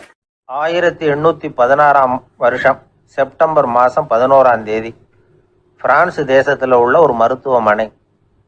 அங்கே ஒரு இளம் டாக்டர் கொஞ்ச நாளைக்கு முன்னாடி தான் அந்த ஆஸ்பத்திரியில் புதுசாக வேலைக்கு சேர்ந்துருக்கிறார். அவர் பேர் ரெனே லெனக். அவர் அன்னைக்கு காலையில் அந்த மருத்துவமனையில் அப்படியே ரவுண்ட்ஸ் வந்துக்கிட்டு இருக்கிறார். வார்டில் ஒரு படுக்கையில் ஒரு இளம் பெண் படுத்திருக்கிறார். அந்த பொண்ணுக்கு இருதய நோயாக இருக்கலாம்ங்கிறது மற்ற டாக்டர்கள் சந்தேகம். அந்த காலத்துல எல்லாம் ஒருத்தருடைய இருதய துடிப்பை தெரிஞ்சுக்கணும்னா நோயாளியின் மார்புல டாக்டர் காதை வச்சு பார்த்து தான் தெரிஞ்சுக்கிறது வழக்கம். ஆனால் இந்த பெண்ணும் இளம் பெண், அந்த டாக்டரும் புதுசாக சேர்ந்துருக்கிறவர். அதனால பரிசோதனை பண்ண தயங்கினார். கொஞ்ச நேரம் யோசனை பண்ணார். திடீர்னு ஒரு ஞாபகம் வந்தது அவருக்கு. அதாவது அன்னைக்கு விடியற் காலையில் தோட்டத்தில் அப்படியே வாக்கிங் போயிட்டு இருந்தப்போ சின்ன பசங்கள்லாம் ஒரு மரக்கட்டையை வச்சு விளையாடிக்கிட்டு இருந்தாங்களாம். அதை அவர் பார்த்துருக்கிறார். அது என்ன விளையாட்டுனா, ஒரு நீளமான மரப்பலகை, அதில் ஒரு முனையில் ஒரு பையன் தன்னுடைய காதை வச்சுக்கிட்டு இருக்கிறான், மறுமுனையில் இன்னொரு பையன் அந்த மரப்பலகையை ஒரு ஆணியால் கீறிக்கிட்டு இருக்கிறான். ஒரு முனையில் ஆணியால் கீறும் பொழுது மறுமுனையில் காதை வச்சிருக்கிற பையனுக்கு அந்த சத்தம் துல்லியமாக கேட்குது. அந்த டாக்டருக்கு காலையில் பார்த்த இந்த விளையாட்டு ஞாபகத்துக்கு வந்துட்டுது. உடனே என்ன பண்ணார் தெரியுமா? ஒரு நீளமான காகிதத்தை எடுத்தார். அதை அப்படியே உருளை மாதிரி உருட்டினார். ஒரு முனையை அந்த நோயாளியின் மார்புல இடது பக்கம் வச்சார். இன்னொரு முனையில தன்னுடைய காதை வச்சார். என்ன ஆச்சரியம்! நோயாளியின் மார்புல நேரடியா காதை வச்சு கேட்கறத விட துல்லியமா கேட்டுது இதய துடிப்பு. இதய துடிப்பு மட்டும் இல்ல, மூச்சு இழுத்து விடுறது, திரவ பொருள்களின் அசைவு, எல்லா சத்தமும் தெளிவா கேட்குது. கிரேக்க மொழியில ஸ்டெத்தாஸ் அப்படின்னா மார்பு, ஸ்கோப்பின் அப்படின்னா பார்ப்பதுன்னு அர்த்தம். அதனால டாக்டர் ரெனே லெனக் தான் கண்டுபிடிச்ச கருவிக்கு ஸ்டெத்தஸ்கோப் அப்படின்னு பேர் வச்சார். அவரே முதல் மாடலையும் செஞ்சார். அளவு ரொம்ப பெருசா இருந்தது, சுலபமா எடுத்துட்டு போகிறது கஷ்டம், அது அவ்வளவு கஷ்டமா இருந்தது அது. அதனால அவரே அதை அப்புறம் 2 பிரிவா தயார் பண்ணார். இது 2 துண்டையும் டாக்டர் தன்னோட கோட்டு பாக்கெட்ல வச்சுக்கலாம், தேவைப்படுறப்ப எடுத்து ஒன்னா சேர்த்துக்கலாம். இப்படிதான் அவர் ஆரம்பத்தில் பண்ணார். தன்னுடைய இந்த கண்டுபிடிப்பை பத்தி அவர் ஒரு புத்தகம் எழுதினார். நிறைய வித்துது, புகழும் பணமும் சேர்ந்தது. பணமும் புகழும் சேர்ந்தது மாதிரியே அவருக்கு ஒரு நோயும் சேர்ந்தது. அது என்ன நோயின்னு கண்டுபிடிக்கிறதுக்கும் அவர் கண்டுபிடிச்ச கருவி தான் உபயோகப்பட்டுதான். அவரே அதை கண்டுபிடிச்சார். அவருக்கு வந்திருந்தது காச நோய். 1826ஆம் வருஷம் ஆகஸ்ட் மாதம் 13ஆம் தேதி உலகத்தின் முதல் ஸ்டெதஸ்கோப்பை கண்டுபிடிச்ச டாக்டர் ரெனே லெனக் காலமானார். அவர் சாகிறதுக்கு முன்னாடி மரத்தால் செஞ்சு வச்சிருந்த ஸ்டெதஸ்கோப்பை தனக்கு வேண்டியப்பட்ட ஒரு டாக்டர்கிட்ட கொடுத்து, என்னுடைய சொத்துக்கள்லேயே ரொம்ப வசந்தது அப்படின்னு சொன்னாராம். அதுக்கப்புறம் 3 வெள்ளைக்காரங்க சேர்ந்து இந்த கருவியில் சில மாற்றங்களை பண்ணாங்க. ஆனால் 1829 லண்டனில் டாக்டர் நிக்கோலஸுங்கிறவர் ஒரு காதால் இதய துடிப்பை கேட்கறத விட டாக்டர் 2 காதாலையும் கேட்கறது தான் சரியா இருக்கும் அப்படின்னு ஒரு கருத்தை வெளியிட்டார். அதுக்கப்புறம் ரொம்ப காலம் கழிச்சு 1852 ஜார்ஜ் காமான் அப்படிங்கிறவர் ரப்பர் டியூபுகளை உபயோகப்படுத்தி 2 காதாலையும் கேட்குற மாதிரி ஒரு புதிய வடிவத்தை அதுக்கு கொடுத்தார். அதுக்கு பிறகு அது படிப்படியாக எவ்வளவோ மாற்றங்கள் இருந்தாலும் ஆரம்பத்தில் டாக்டர் ரெனே லெனக் உருவாக்கின அடிப்படை மாடலை யாரும் மாற்றி அமைக்கலைங்கிறது தான் முக்கியமான விஷயம்.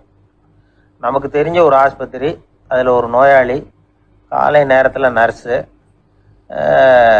அந்த பக்கமாக போயிட்டு இருந்தாங்க. அதை பார்த்துட்டு ஒரு நர்ஸுன்னு கத்துறாரு. நர்ஸு அவசரமாக ஓடி என்ன விஷயம்னு கேட்டாங்க. சிஸ்டர், இங்கே பாருங்க, உங்கள் டாக்டரை என் நெஞ்சில் ஒரு காதை வச்சு கேட்டுக்கிட்டு இருக்கிறார் அப்படின்னார் நோயாளி. சிஸ்டர் பதட்டப்படாம, அதனால என்ன, இந்த டாக்டர் பழமையான விஷயங்கள்ல ரொம்ப நம்பிக்கை உள்ளவர், அதனால ஸ்டெதாஸ்கோப்பை உபயோகப்படுத்தாம காதை வச்சு கேட்கிறார், அது ஒன்றும் தப்பு இல்லை அப்படின்னாங்களாம். ஐயோ, அதுக்காக இல்லை சிஸ்டர், இவர் என் நெஞ்சு மேல தலையை வச்சது நேற்று ராத்திரி 9 மணி, இப்போ விடிஞ்சு போச்சு, இன்னமும் தலையை எடுக்கவே இல்லை, அதுக்காக தான் சந்தேகப்பட்டு உங்களை கூப்பிடுறேன் அப்படின்னாராம். இந்த உலகத்துல எத்தனை வகையான மனிதர்கள் இருக்கிறாங்க, ஒவ்வொரு மனிதனுமே ஒவ்வொரு வகை அப்படிங்கிறாங்க விஞ்ஞானிகள். மனிதர்களை 3 வகையா பிரிக்கலாம் அப்படின்னு சொல்றாங்க மெய்ஞானிகள். இவங்களை பத்திலாம் ஏற்கனவே நாம பேசியிருக்கிறோம். இப்போ டாக்டர் எட்வர்டு பேட்ச் அப்படிங்கிற நிபுணர் என்ன சொல்றாரு தெரியுமா? மனிதர்களை 7 வகையா பிரிக்கலாம்ங்கிறார். மனிதர்களின் மனநிலை அடிப்படையில் அவங்களை 7 விதமா வகைப்படுத்துறார் அவர். சரி, அது என்ன 7 வகை? முதல் வகை என்னன்னா பயந்த குணம் உள்ளவங்க. சார் ரொம்ப பயந்த சுபாவம், வீட்டில் கூட வாயே திறக்க மாட்டார், சாப்பிட போறப்ப மட்டும்தான் கொஞ்சம் வாயை திறப்பார், அப்புறம் மூடிக்குவார் அப்படின்னு சில பேரை பற்றி நாம் பேசிக்கிறது உண்டு. இவங்கெல்லாம் இந்த வகை, அதாவது பயந்த குணம் உள்ளவர்கள் அப்படிங்கிற முதல் வகை. சரி, 2வது வகை என்னன்னா சஞ்சலப்படுகிறவர்கள், எதுக்கு எடுத்தாலும் கலக்கம், குழப்பம், இப்படியே காலம் தள்ளிட்டு இருப்பாங்க. பல பேர் பார்த்துருப்பீங்க. அவங்கெல்லாம் இந்த வகை. 3வது வகை என்னன்னா யதார்த்த உலகை மறந்து கற்பனை உலகத்திலேயே மிதக்கிறவங்க. இளைஞர்கள், கவிஞர்கள், இப்படி பல பேர் இருக்கிறாங்க. எப்போ பார்த்தாலும் கற்பனை உலகத்திலேயே மிதந்துக்கிட்டு இருப்பாங்க. கிட்டத்தில் போய் என்னங்க ஒரு மாதிரியா இருக்கிறீங்க அப்படின்னு கேட்டு பாருங்க, அவங்களெல்லாம் ஏதோ ஒரு அற்ப புழுவை பார்க்கறது மாதிரி அவங்கள பார்ப்பாங்க. அதுவும் அந்த வானத்து நிலாவை பாருங்கள், அது என்னை வா வான்னு கூப்பிடுது, எனக்கு சீக்கிரத்தில் ஒரு நாள் சிறகுகள் முளைக்கும், சிறகடித்து வானத்தில் பறந்து போவேன், அந்த செல்ல நிலாவை கொஞ்சிவிட்டு வருவேன், இப்படிலாம் பேசிக்கிட்டு இருப்பாங்க. கொஞ்சிறது அப்புறம் இருக்கட்டும், இப்போ கஞ்சிக்கு வழியே பாருப்பா அப்படின்னா அதை காதில் வாங்க மாட்டாங்க. நாம் ஏதோ இந்த உலகத்தை அனுபவிக்க தெரியாதவர்கள் மாதிரி நம்மளை அவங்க கவனிப்பாங்க. இப்படி ஒரு ரகம். 4வது வகை மனிதர்கள் எப்படின்னா இவங்க தனிமை உணர்வு மிக்கவர்கள். இவங்க மற்றவங்களோட இயல்பா நெருங்கி பழகிறதில்ல. தான் உண்டு தன்னுடைய வேலை உண்டுன்னு இருந்துட்டு போறவங்க. அடுத்த வீட்டில் இருக்கிறவர் யார் அப்படின்னு கேட்டா கூட அடுத்த வீடுன்னு ஒன்று இருக்கா அப்படிங்கிறது மாதிரி நம்ம முகத்தை பார்ப்பாங்க. அவங்க கிட்ட மேற்கொண்டு நாம என்னத்தை பேச முடியும்? இப்படி ஒரு வகை. 5வது வகை மனிதர்கள் எப்படின்னா, இவங்க மற்றவங்க செல்வாக்குக்கு உட்பட மறுப்பவர்கள். அடுத்தவங்களோட செல்வாக்குக்கு இவங்க ஆட்படுறதில்ல. நான் யார் தெரியுமான்னு கேட்டா அதை தெரிஞ்சுட்டு எனக்கு என்ன ஆக போகுதும்பாங்க. இவங்கெல்லாம் அந்த ரகம். 6வது வகை மனிதர்கள் எப்பவும் எதுலேயும் பற்று இல்லாம இருக்கிறவங்க. இது ஒரு துறவு மனப்பான்மை. இயல்பாகவே சில பேர் இப்படி உண்டு. அவங்களுக்கு எதுலேயும் ஒரு ஈடுபாடு இருக்காது. அப்படிப்பட்டவங்கெல்லாம் 6வது வகை. 7வது வகை மனிதர்கள் மற்றவங்க கவலையை தன்னுடையதாக ஆக்கிக்கிட்டு கவலைப்படுறவங்க. இவங்கெல்லாம் மகாத்மாக்கள். தாம் வேறு அடுத்தவங்க வேறு அப்படிங்கிற எண்ணம் இவங்களுக்கு வர்றதில்லை. அதனால அடுத்தவங்களுக்கு ஒரு துன்பம் வந்ததுன்னா இவங்களால சும்மா இருக்க முடியறதில்லை. ஆக கூடி இப்படி 7 விதமான மனிதர்களை அடையாளம் காட்டுறார் அந்த நிபுணர். இதுல நாம எந்த வகையில வர்றோம் அப்படிங்கிறத நாம தான் அடையாளம் கண்டுபிடிக்கணும். எனக்கு தெரிஞ்ச ஒரு மனிதர் உண்டு. அவர் ஒரு வித்தியாசமான வகை. எதையும் நடைமுறை சாத்தியமா சிந்திக்கிறவர். எப்பவும் அடுத்தவங்களும் நல்லா இருக்கணும், நாமும் நல்லா இருக்கணும் அப்படின்னு ஆசைப்படுறவர். அவருக்கு ஒரு சமயம் திடீர்னு உடம்பு சுகம் இல்லாம போயிட்டுது. டாக்டர் கிட்ட போனார், பணம் கொடுத்தார், வைத்தியம் பார்த்துக்கிட்டார். அவர் எழுதி கொடுத்த மருந்து சீட்டை வாங்கினார். ஒரு மருந்து கடைக்கு போனார், பணம் கொடுத்தார், மருந்து வாங்கினார். அதை எடுத்துட்டு வீட்டுக்கு வந்தார். அதுக்கப்புறம் அந்த மருந்து அவர் சாப்பிடணும்ல, சாப்பிடவே இல்லை. அப்படியே சும்மா வச்சுட்டார். அவரை பார்த்து கேட்டேன், ஏன் சார் இப்படி பண்றீங்க? வீண் செலவு தானே இது, நீங்க ஏன் டாக்டர்கிட்ட போய் பணம் செலவு பண்ணுனீங்கன்னு கேட்டேன். அவர் சொன்னாரு, டாக்டர் வாழணும் இல்லையா, அதனாலதான் அப்படின்னார்.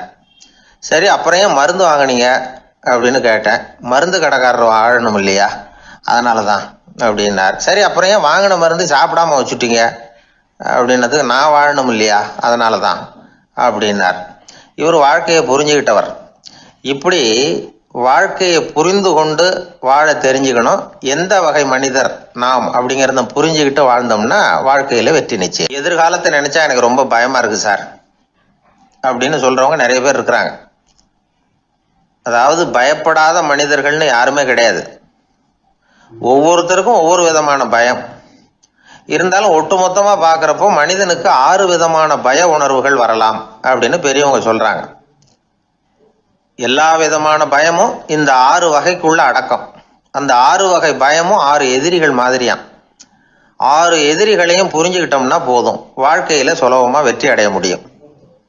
சரி, அந்த 6 வகை பயம் என்னென்ன அப்படின்னு பார்ப்போம். முதல்ல வறுமை பற்றிய பயம். 2வது பழிச்சொல் பற்றிய பயம். 3வது உடல் நலம் பாதிப்பு பற்றிய பயம். 4வது என்னன்னா காதல் தோல்வி. 5வது முதுமை. 6வது மரணம். அதாவது பயப்படுறதுங்கிறது ஒரு மனநிலை தான். இந்த மனநிலையை கட்டுப்படுத்த முடியும், திசை திருப்ப முடியும். சரி, இந்த பயங்களின் அறிகுறிகள் எப்படி இருக்கும்? வறுமை பற்றிய பயம் அப்படின்னு முதல்ல சொன்னோம் இல்லையா, அந்த பயத்தின் அறிகுறிகளை தெரிஞ்சுக்குவோம்.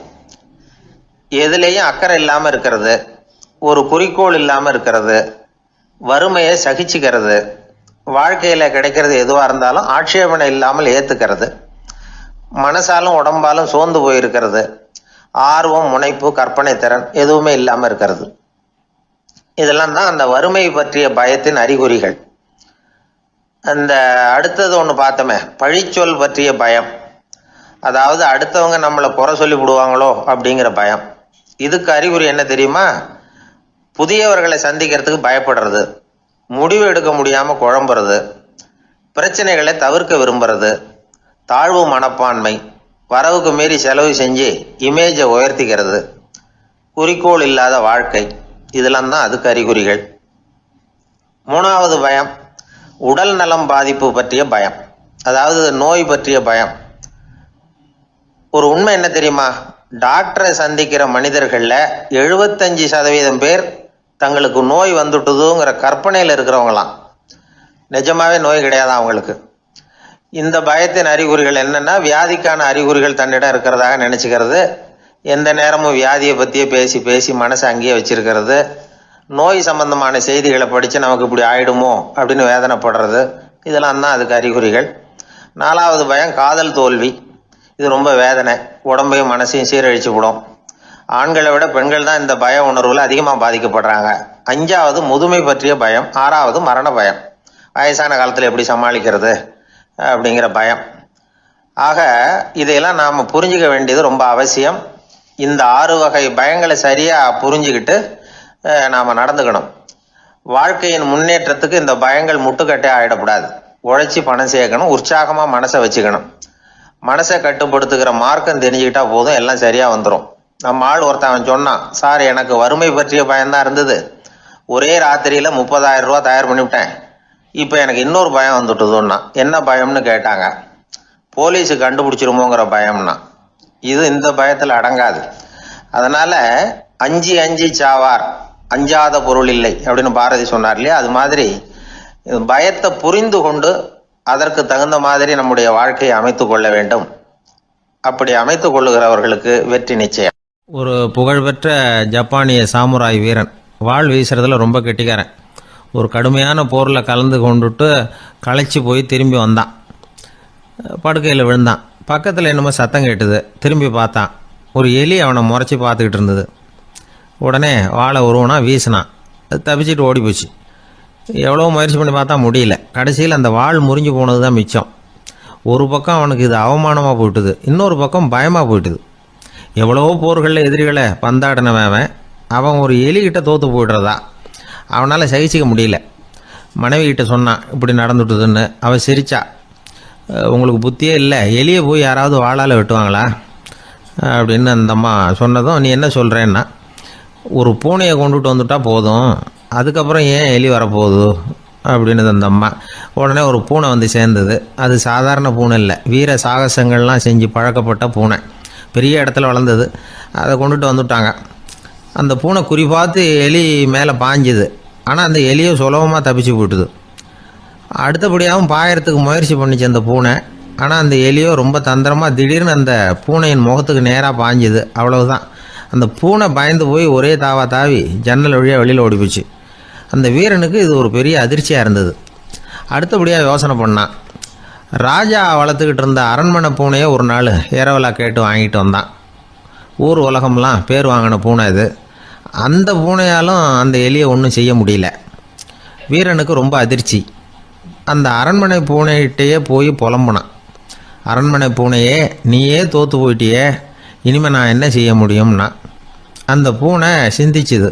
அப்புறம் சொல்லிச்சு, இந்த காரியத்துக்கு இந்த மேல்மட்ட விவகாரம்லாம் சரிப்பட்டு வராது. சாதாரண வீட்டு பூனை கிடச்சிதுன்னா அதை கொண்டுகிட்டு வந்து விட்டுப்பார் அப்படின்னுது. சாதாரண பூனையால் என்ன செஞ்சிட முடியும்னா இவன் நம்பிக்கை இல்லாமல்.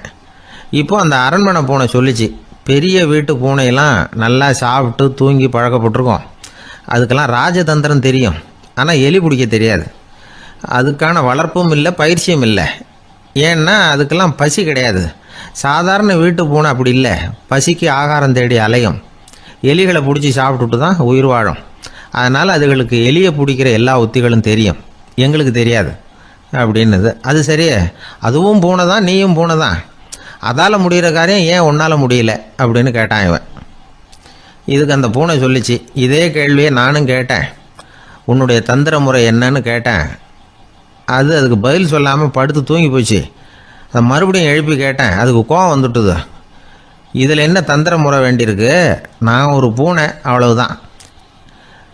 பூனைன்னா பூனை, பூனை எலியை பிடிக்கும், நான் எலியை பிடிக்கிறேன், அவ்வளவுதான்னுது அப்படின்னு சொல்லி விவரமாக சொல்லிச்சு அந்த அரண்மனை பூனை. உடனே ஒரு சாதாரண பூனையை கொண்டுட்டு வந்துட்டாங்க. கொண்டாந்து விட்டால் அது பார்க்குறதுக்கு ரொம்ப சாதாரணமாக தெரிஞ்சுது. இந்த வீரனுக்கு நம்பிக்கை வரல. இருந்தாலும் அதை கொண்டுட்டு வந்து வீட்டுக்குள்ளே விட்டான். ஒரே நிமிஷம் அந்த எலியை கவிட்டு வெளியில் ஓடிப்போச்சு. மேலிடத்து பூனைகள்லாம் இதை வேடிக்கை பார்த்துக்கிட்டு வெளியில் நின்றுக்கிட்டு இருக்குது. எல்லாரும் மெதுவாக அந்த பூனையை நெருங்கி, உங்ககிட்ட அப்படி என்ன தனிப்பட்ட திறமை, அதோட ரகசியம் என்னன்னு கேட்டாங்க. அந்த சாதாரண பூனை ரொம்ப சாதாரணமாக சொல்லிச்சான், அதெல்லாம் எனக்கு தெரியாது, நான் பூனை, அவ்வளவுதான், நீங்களும் பூனையா இருங்க அப்படின்னு சொல்லிவிட்டு அந்த பூனை தன்னுடைய வாயில் கவிய எலியோடு அங்கேருந்து நடந்து போச்சு. இந்த கதையிலேருந்து நாம் புரிஞ்சிக்க வேண்டிய தத்துவம் என்னென்னா, நீயாக இரு. இதுதான் அந்த தத்துவம்.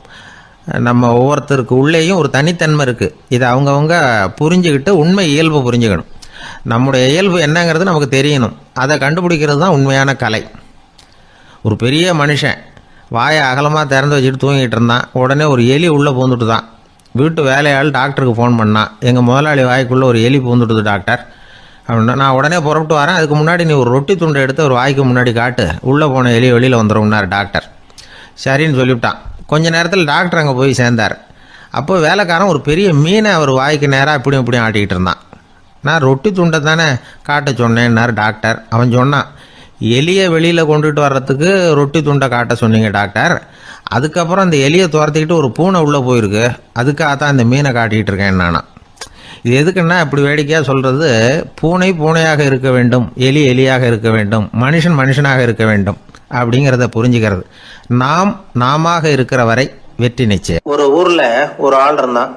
அவனுக்கும் அவன் மனைவிக்கும் சண்டை. இவன் கோவிச்சுக்கிட்டு வீட்டை விட்டு வெளியில் வந்துட்டான். நேராக தன்னுடைய நண்பன் ஒருத்தனை தேடிட்டு போனான். அந்த நண்பன் எப்படின்னா எதுக்கும் அசர மாட்டான், எப்பவும் மகிழ்ச்சியாக இருப்பான். அவங்ககிட்ட போய் இவன் யோசனை கேட்டான். அது சரி, நீ எப்படி எப்பவும் மகிழ்ச்சியாக இருக்கிற, என்னால் அப்படி இருக்க முடியலையே அப்படின்னு கேட்டான். என்ன நடந்தது சொல்லுன்னா அவன், வீட்டில் எனக்கும் என் மனைவிக்கும் தகராறு, நிம்மதி இல்லை, அதுதான் இங்கே வந்தேன், உங்ககிட்ட யோசனை கேட்கலாமேன்னு அப்படின்னு விவரத்தை சொன்னான். அதை கேட்டுவிட்டு அதுக்கப்புறமா இவன் சொன்னான், இந்த பாருப்பா, இது ஒன்றும் பெரிய விஷயம் இல்லை, எனக்கு 2 மனைவிகள், 2 வீடு. ஒரு வீட்டில் சண்டை வந்துட்டுதுன்னா நேராக இன்னொரு வீட்டுக்கு வந்துடுவேன், இங்கே சண்டை வந்துட்டுதுன்னா நேராக அங்கே போயிடுவேன். 2 குடும்பம் இருக்கிறதுனால இப்படி ஒரு வசதி, இதுதான் என்னுடைய மகிழ்ச்சியின் ரகசியம் அப்படின்னு நானா. ஓ அப்படியா விஷயம், இப்போ புரிஞ்சுக்கிட்டேன், உன்னுடைய யோசனைக்கு ரொம்ப நன்றி அப்படின்னு சொல்லிவிட்டு அவன் திரும்பி வந்துட்டான். அங்கே இங்கே தேடினான். ஒரு வாரத்துக்குள்ளே இன்னொரு பொண்ணை தேடி கண்டுபிடிச்சி கல்யாணம் பண்ணிட்டான். இப்போ இவனுக்கும் 2 வீடு ஆயிட்டுது. அதுக்கப்புறம் என்னாச்சு தெரியுமா, இவன் 2வதா கல்யாணம் பண்ணிக்கிட்டு வந்தானே, இந்த செய்தி முதல் மனைவிக்கு தெரிஞ்சு போச்சு. போனான், அது கழுத்தை பிடிச்சி வெளில தள்ளி விட்டு கதவை சாத்தி விட்டுது. இனிமேல் இந்த பக்கம் வராத, எனக்கு தெரியாமல் எப்படி நீ இன்னொரு கல்யாணம் பண்ண அப்படின்னு சொல்லி அடித்து விரட்டி விட்டுது. இவன் அதனால் என்ன பரவாயில்லன்னு 2வது மனைவி வீட்டுக்கு போனான். அங்கே பார்த்து, நீ எனக்கு கல்யாணம் பண்ணுறதுக்கு முன்னாடி ஏற்கனவே உனக்கு கல்யாணம் ஆச்சுங்கிற விஷயத்தை ஏன் என்கிட்ட சொல்லலை அப்படின்னு சொல்லி அதுவும் கழுத்தை பிடிச்சி வெளில தள்ளி விட்டுது. இவன் வீதிக்கு வந்துட்டான். இங்கேயும் போக முடியல, அங்கேயும் போக முடியல. என்ன இது, அவன் சொல்லி கொடுத்த யோசனை ஒன்றும் சரியாக வரலையே அப்படின்னு யோசனை பண்ணிக்கிட்டே நடந்தான். வழியில் ஒரு பாழடைஞ்ச மண்டபம். சரி, இன்னைக்கு ராத்திரி இங்கேயே படுத்துருவோம், வேற எங்கேயும் போய் படுத்து தூங்க முடியாது, அதான் 2 பேரும் விரட்டி விட்டாங்களே, என்ன பண்ணுறது அப்படின்னு சொல்லி அந்த மண்டபத்தில் போய் ஒரு தூணில் ஓரமாக சாஞ்சி உக்காந்தான். அப்போ எதிர்த்தாப்புல இன்னொரு தூண் ஓரமாக யாரோ அசைகிறது மாதிரி தெரிஞ்சுது, லேசான இருட்டில். யாரப்பா அது அப்படின்னு கிட்ட போய் பார்க்குறான். அப்புறம் தான் தெரியுது, அவன் யார் தெரியுமா, இவனுக்கு யோசனை சொன்னான்ல 2 கல்யாணம் பண்ணிக்கணும்னு சொல்லி, அவன் அங்கே படுத்து கிடக்குறான். டேய் நீ எப்படிறா இங்கே வந்த அப்படின்னா, 2 வீட்லேயும் சண்டை வந்துட்டுது, அதுதான் இங்கே வந்தேன், படுத்து தூங்கலாமேன்னு அப்படின்னா. 2 வீடு இருக்கிறது சௌரியம்னு என்கிட்ட சொன்னியப்பா அப்படின்னா இவன். நான் அப்படி சொன்னதுக்கு ஒரு காரணம் உண்டுன்னா அவன். என்னடா காரணம்னு கேட்டான். அது வேற ஒன்றும் இல்லை, தினமும் ராத்திரி இல்லை இந்த மண்டபத்தில் தனியாக படுக்கிறதுக்கு எனக்கு பயமாக இருந்தது, எனக்கு ஒரு துணை தேவைப்பட்டது, அதுக்காக தான் உங்ககிட்ட அப்படி ஒரு யோசனை சொன்னேன். இப்போ நீ வந்ததுனால எனக்கு துணை கிடைச்சிட்டுது, இப்போ நம்ம 2 பேரும் துணையாக இங்கே படுத்துக்கலாம், நீ அந்த தூணில் சாஞ்சிக்கோ, நான் இந்த தூணில் சாஞ்சிக்கிறேன் அப்படின்னு சொல்லி படுத்து தூங்க ஆரம்பிச்சிட்டானோ. அதாவது நம்ம வாழ்க்கையில் முடிவுகள் எடுக்கிற விஷயத்துல இந்த ஆள் மாதிரி தான் பல பேர் நடந்துக்கிறோம் அப்படிங்கிறார். அதாவது உலக புகழ்பெற்ற மனோதத்துவ மேதை ஸ்காட் பெக் அப்படிங்கிறவர். அதாவது வீட்டுக்கு தேவையான பொருள்கள் வாங்குறதுல இருந்து கல்யாணம் பண்றது, வீடு கட்டுறது வரைக்கும் அடுத்தவங்க பேச்சை கேட்டு வீணா போறவங்க தான் அதிகம். அறிவுரை கேட்கறதுல தப்பு இல்லை, ஆனா அதுக்கப்புறம் அதை பத்தி சரியா சிந்திச்சு பாக்குறது இல்லை, அதுதான் தப்பு. சில பேர் அறிவுரை சொல்றதுலயே ரொம்ப தெளிவா இருப்பாங்க. ஏன் சார் 2 சம்சாரத்தோட குடும்பம் நடத்துறது ரொம்ப கஷ்டமானு கேட்டாராம் ஒருத்தர். அது எனக்கு தெரியாதுங்க அப்படின்னாராம் அவர். ஏன்னு கேட்டிருக்கார். ஏன்னா எனக்கு 3 சம்சாரம் அப்படின்னாராம் அவர். ஒரு நண்பர்கிட்ட பேசிக்கிட்டு இருந்தேன். அவருடைய உறவினர் ஒருத்தர் ஒரு நேர்முக தேர்வுக்கு போயிருந்தாராம், இன்டர்வியூக்கு. ரொம்பவும் பொறுப்பாகவும் கவனமாகவும் செயல்பட வேண்டிய பதவிக்கான நேர்காணல் அது. இவர் எழுத்து தேர்வுல ஏராளமான மதிப்பெண்கள் வாங்கிவிட்டார், அதனால அதை பத்தி கவலை இல்லை. இப்ப நேர்முக தேர்வுல தேர்வு பெறணும். ஏராளமான சான்றிதழ்கள் வச்சிருந்தார். நேர்காணல்ல கேட்கப்பட்ட எல்லா கேள்விகளுக்கும் சரியான பதில தான் சொன்னார். இருந்தாலும் பாருங்க, அந்த நேர்முக தேர்வுல அவர் தேர்ந்தெடுக்கப்படலை. என்ன காரணம் அப்படின்னு பின்னாடி விசாரிச்ச போதுதான் விவரம் தெரிஞ்சுதான். அது என்ன ஆயிருக்குதுன்னா, அந்த நேர்காணலின் போது இவர் நடந்துகிட்ட முறையில சில தவறுகள் நடந்து போச்சான். முக்கியமா 2 தவறுகள். ஒண்ணு, அவங்க ஒரு கேள்வியை கேட்டு முடிக்கிறதுக்குள்ளேயே இவர் பதில் சொல்ல ஆரம்பிச்சுட்டாராம். 2வது என்னன்னா, இவர் நாற்காலியில தாராளமா இயல்பா சாஞ்சி உட்காராம நாற்காலி முனையில உட்கார்ந்துருந்தாராம். இந்த 2 விதமான செயல்பாடுகளும் இவர் அவசரப்படுறவர், பதற்றப்படுறவர் அப்படிங்கிறதுக்கான அடையாளங்கள். அதாவது கேள்வியை கேட்டு முடிக்கிறதுக்குள்ளேயே முந்திக்கிட்டு பதில் சொல்றது. 2வது, நாற்காலியில இயல்பா தாராளமா உட்காராம நாற்காலி முனையில உட்கார்றது. பார்க்க போற வேலைக்கு அவசரம், பதற்றம் இது 2 இருக்கப்படாதான். அதனால மார்க் இருந்தும் சர்டிபிகேட் இருந்தும் அந்த வேலை வாய்ப்பு அவருக்கு கிடைக்கல. வேலை கொடுக்கறவங்க நம்ம கிட்ட இருந்து என்னதான் எதிர்பார்க்கறாங்க, இதை தெரிஞ்சு வச்சுக்கிறது நல்லது. முதல்ல மற்றவர்களுடன் தொடர்பு கொள்ளும் திறமை, அதாவது எபிலிட்டி டு கம்யூனிகேட். நீங்க நினைக்கிறத அழகா தொகுத்து வகைப்படுத்தி சொல்ல தெரியுதான்னு பார்ப்பாங்க. உங்க திட்டங்களை அடுத்தவங்க ஏற்றுக்கொள்ளக்கூடிய விதத்துல வெளிப்படுத்துறதுக்கு உங்களால முடியுதான்னு பார்ப்பாங்க. இதுக்கு என்ன செய்யறது? குழப்பம் இல்லாம சிந்திக்கணும், குழப்பம் இல்லாம பேசணும். 2வது விஷயம் என்னன்னா புத்திசாலித்தனம், அதாவது இன்டெலிஜென்ஸ். ஏத்துக்க போற வேலையை நல்ல விதமா செய்ய முடியுமா உங்களால, அதை எந்தெந்த வழியில செய்யலாம் அப்படிங்கிறத உங்களால தீர்மானிக்க முடியுமா, அந்த வேலைக்கான புது புது யோசனைகளை உங்களால சொல்ல முடியுமா அப்படின்னு பார்ப்பாங்க. இது இன்டெலிஜென்ஸ். 3வது தன்னம்பிக்கை, அதாவது செல்ஃப் கான்பிடன்ஸ். உங்களுக்கு அது உண்டா அப்படிங்கிறத கவனிப்பாங்க. எந்த சூழ்நிலையையும் சமாளிக்கணும், எப்படிப்பட்ட மனிதர்களையும் சமாளிக்கிற தைரியம் வேணும், அடுத்தவங்களை நமக்கு சாதகமா திருப்பக்கூடிய தன்னம்பிக்கை வேணும். 4வது பொறுப்புகளை முன்வந்து ஏற்றுக்கொள்ளுதல், வில்லிங்னஸ் டு அக்செப்ட் ரெஸ்பான்சிபிலிட்டி. பொறுப்புகள்ல இருந்து நழுவி போக ஆசைப்படாம செஞ்சு முடிக்கணும். 5வது முன் வருதல், இனிஷியேட்டிவ். வேலையோட முக்கியத்துவம் உணர்ந்து அதை ஏத்துக்கிட்டு தகுந்த நடவடிக்கைகளை தயங்காம எடுக்கிறதுக்கு முன் வரணும். 6வது என்னன்னு கேட்டீங்கன்னா தலைமைத்துவம், லீடர்ஷிப். 4 பேருக்கு தலைமை தாங்கி நல்ல விதத்துல நடந்துக்க தெரியுதா. 7வது கற்பனை திறன், இமேஜினேஷன். சில பிரச்சனைகள் வரக்கூடும் அப்படின்னு முன்கூட்டியே யூகிச்சு அதுக்கு தகுந்த மாதிரி நடவடிக்கை எடுக்கிற திறமை உண்டா அப்படிங்கிறத பார்ப்பாங்க. 8வது என்னன்னா வளைந்து கொடுத்தல், பிளெக்சிபிலிட்டி. சூழ்நிலைக்கு தகுந்த மாதிரி, மாற்றங்களுக்கு தகுந்த மாதிரி அனுசரிச்சு நடந்துக்கிறதுக்கு தெரியுதா அவங்களுக்கு அப்படிங்கிறத கவனிப்பாங்க. அடுத்தது திறமைகளை வெளிக்கொணரும் திறமை, இன்டர்பர்சனல் ஸ்கில்ஸ். அடுத்தவங்க கிட்ட இருக்கிற திறமையை கண்டுபிடிச்சு அதை நல்ல விதத்துல ஊக்கப்படுத்தி பயன்படுத்த தெரியுதா அப்படின்னு பார்ப்பாங்க. 6வது சுய அறிவு, செல்ஃப் நாலேஜ். அடுத்தவங்க நம்மளை பத்தி என்ன நினைக்கிறாங்க அப்படிங்கறத நம்மளால புரிஞ்சுக்க முடியுதாங்கிறது முக்கியம். அடுத்தது போட்டி மனப்பான்மை, காம்படிட்டிவ்னஸ். அடுத்தவங்களை ஒப்பிட்டு பார்த்து அதை விட ஒரு படி மேல வரணுங்கிற குணம் வேணும். இதுக்கு அடுத்தது என்னன்னா குறிக்கோளை வெல்லுதல், கோல் அச்சீவ்மெண்ட். குறிக்கோளை சவாலா எடுத்துக்கிட்டு அதை அடையணும். அப்புறம் வேறுபட்ட திறமைகள், ஒகேஷனல் ஸ்கில்ஸ். பதவிக்கு வேண்டிய திறமைகள் தவிர மற்ற திறமைகள் எதுவும் உண்டாங்கிறது முக்கியம். நமக்கு வேலை கொடுக்கணும்னு நினைக்கிறவங்க நம்ம கிட்ட இருந்து இவ்வளவும் எதிர்பார்ப்பாங்க. அதுக்கு தகுந்த மாதிரி நம்மளை நாமே தயார்படுத்திக்கணும். எனக்கு வேண்டப்பட்ட ஒருத்தர் ஒரு இன்டர்வியூக்கு போயிட்டு வந்தார், நேர்காணலுக்கு. எப்படி இருந்தது இன்டர்வியூன்னு விசாரிச்சேன். நான் போனேன், அவர் கேட்ட எல்லா கேள்விக்கும் அவர் எதிர்பார்த்தது மாதிரியே எல்லா பதிலையும் சொன்னேன். கடைசியா நான் எதிர்பார்க்காத ஒரு தகவலை அவர் சொன்னார் அப்படின்னாரு. என்னன்னு கேட்டேன். அவரும் என்ன மாதிரியே இன்டர்வியூக்கு வந்தவர் தானா, சும்மா என்ன கேள்வி கேட்டுக்கிட்டு உட்காந்துருந்தாராம் அப்படின்னார். அதனால ஒரு நேர்காணலுக்கு போறதுக்கு முன்னாடி என்ன எதிர்பார்க்கறாங்க அப்படிங்கறத தெரிஞ்சுக்கிட்டு போனா வெற்றி நிச்சயம். எனக்கு ஒரு நண்பர், அவர் ஒரு வழக்கறிஞர். ஒரு நாள் அவர்கிட்ட பேசிக்கிட்டு இருந்தேன். அப்ப கேட்டேன், ஏன் சார் நீங்கள்லாம் கோர்ட்ல வாதாடுறப்போ கருப்பு நிற அங்கி அணியிறீங்களே, அதுக்கு என்ன காரணம்? சட்டத்துக்கும் கருப்பு கலருக்கும் என்ன சம்பந்தம் அப்படின்னு கேட்டேன். அது ஒரு சுவாரஸ்யமான கதைன்னார் அவர். சொல்லுங்களேன் அப்படின்னு அவர் சொன்னார். கிபி 1694 வருஷத்துல இங்கிலாந்து அரசி 2வது மேரிங்கிறவர் இறந்து போனார். அந்த ராணியோட கணவர் 3ஆம் வில்லியம் அவரு ஒரு உத்தரவு போட்டாராம். அரசியோட மறைவுக்கு அனுதாபம் தெரிவிக்கிற வகையில வழக்குரைஞர்கள் எல்லாரும் கருப்பு நிற அங்கி அணியணும் அப்படின்னு. அன்னைக்கு ஆரம்பிச்ச அந்த பழக்கம் அதுக்கப்புறம் மாறவே இல்லையாம், இன்னைக்கும் தொடருது. வழக்குரைஞர்கள்லாம் முதல்ல கருப்பு அங்கி மட்டும்தான் அணிஞ்சாங்களாம். அதுல ஒரு சின்ன சங்கடம், ஏற்கனவே உடம்பு கருப்பா இருக்கிறவங்க அதுக்கு மேல கருப்பு ட்ரெஸ் வேற போட்டுக்கிட்டா முகம் பளிச்சுன்னு தெரியாது இல்லையா. அதனால முகம் பளிச்சுன்னு தெரியறதுக்காக அவங்கெல்லாம் வெள்ளை நிற பட்டியை அணிய ஆரம்பிச்சாங்களாம். இப்படிதான் இங்கிலாந்துல அந்த பழக்கம் ஆரம்பமாயிருக்குது. அந்த சமயத்துல இந்தியாவை ஆண்டது பிரிட்டிஷ்காரங்க தானே, அதனால இங்கேயும் அந்த பழக்கம் அப்படி நடைமுறைக்கு வந்துட்டுது. அதே மாதிரி சர்ச்சிலின் மூதாதையரான மார்ல்பரோ பிரபுவின் ஞாபகார்த்தமா நீதிபதிகள் இந்த வெள்ளை குள்ளாய் அணிகிற முறை பழக்கத்துக்கு வந்துதான். இதுதான் என்னுடைய நண்பர் சொன்ன தகவல்.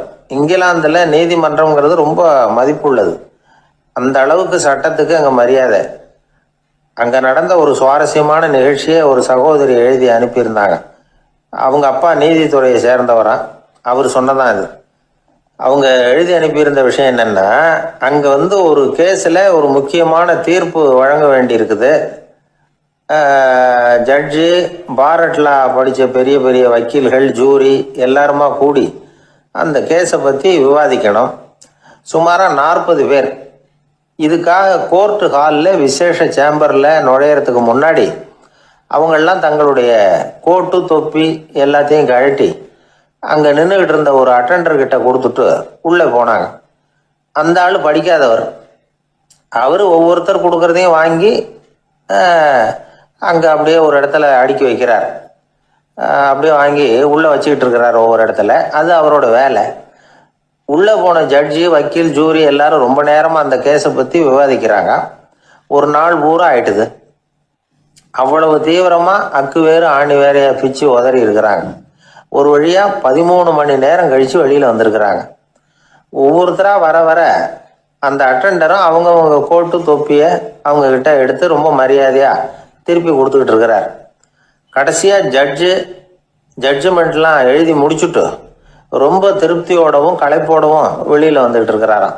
இந்த ஆள் அவருடைய மேல் கோட்டையும் தொப்பியையும் எடுத்து அவர்கிட்ட ரொம்ப மரியாதையோட நீட்டினாராம். ஜட்ஜுக்கு ரொம்ப ஆச்சரியம். இந்த ஆள் எப்படி இவ்வளவு பேரோட கோட்டு தொப்பி எல்லாத்தையும் ஞாபகம் பேசாம திருப்பி கொடுக்குறார் அப்படிங்கிறது அவருக்கு ஆச்சரியம். அதனால அவர் அந்த ஆளை பார்த்து கேட்டாராம், ஏப்பா இந்த கோட்டை கொடுக்குறிய, இது என்னோடது தானா, என்னோடது தான்னு உனக்கு எப்படி தெரியும் அப்படின்னாராம். இதுக்கு அந்த பியூனு ரொம்ப பதவிசா பதில் சொன்னாராம், ஐயா இந்த கோட்டு ஹேட்டை உங்ககிட்ட வாங்கி மாட்டினேன், இப்ப திரும்ப உங்ககிட்ட தரணும், தந்துட்டேன், இதுதான் என்னோட வேலை, மற்றபடி இது உங்களோடதா இல்லையா அப்படிங்கறதெல்லாம் எனக்கு தெரியாதுங்க அப்படின்னாராம். ஒருத்தரை பார்த்து உன்னுடைய நண்பர்கள் யார் அப்படின்னு ஒரு கேள்வி கேட்டு பாருங்க, கொஞ்சம் யோசிச்சு பதில் சொல்லுவாங்க. அவங்க கிட்டயே உன்னுடைய எதிரிகள் யார் அப்படின்னு கேளுங்க, கடகடன்னு ஒப்பிச்சிருவாங்க. நம்ம மனசு இருக்க அது எப்படின்னா, நம்ம நண்பர்களை விட எதிரிகளை அது நல்லா ஞாபகத்துல வச்சுக்கும். இது ஒரு ஆச்சரியமான உண்மை. உங்களால நண்பர்களை மறந்துட முடியும், ஆனா எதிரிகளை மறந்துட முடியாது. இது ஒரு வேடிக்கையான நிலைமை தான். அழகான தருணங்களை நாம ஏன் மறந்துடுறோம்? இது இயற்கை. ஏன்னா நம்ம மனசு மலர்களை கவனிக்கிறது இல்லை, அதுல இருக்கிற முள்ளை தான் கவனிக்குது. தன்னை காயப்படுத்துகிற எதையும் அது உடனே கண்டுகொள்ளுது. ஒரு தெளிந்த சிந்தனை உடைய மனசு மிக அழகாக உள்ள எல்லாத்தையும் கவனிக்கும். அது நன்றியுடன் உணரக்கூடிய எல்லாத்தையும் பார்த்து குறிச்சிக்கும். இப்படிப்பட்டவங்க வாழ்க்கை இயல்பாகவே நல்லா அமையும். அது ரொம்ப அபூர்வம். மனசுல உள்ள ஒரு சிறிய அமைப்பை மாற்றுவதை பொறுத்து தான் இந்த விஷயம் அப்படிங்கிறார் ஓஷோ. ஒரு யூத கோவில் இருந்துதான், அது யூதர்களின் மடமாவும் இருந்தது. அங்க ஒரு தலைமை குரு, அவர் ரொம்ப கண்டிப்பானவர். அந்த கோவிலை ஒட்டி ஒரு தோட்டம். ஒரு நாள் காலையில அந்த தோட்டத்துல 2 இளம் யூதர்கள் நடந்து போய்கிட்டு இருக்கிறாங்க.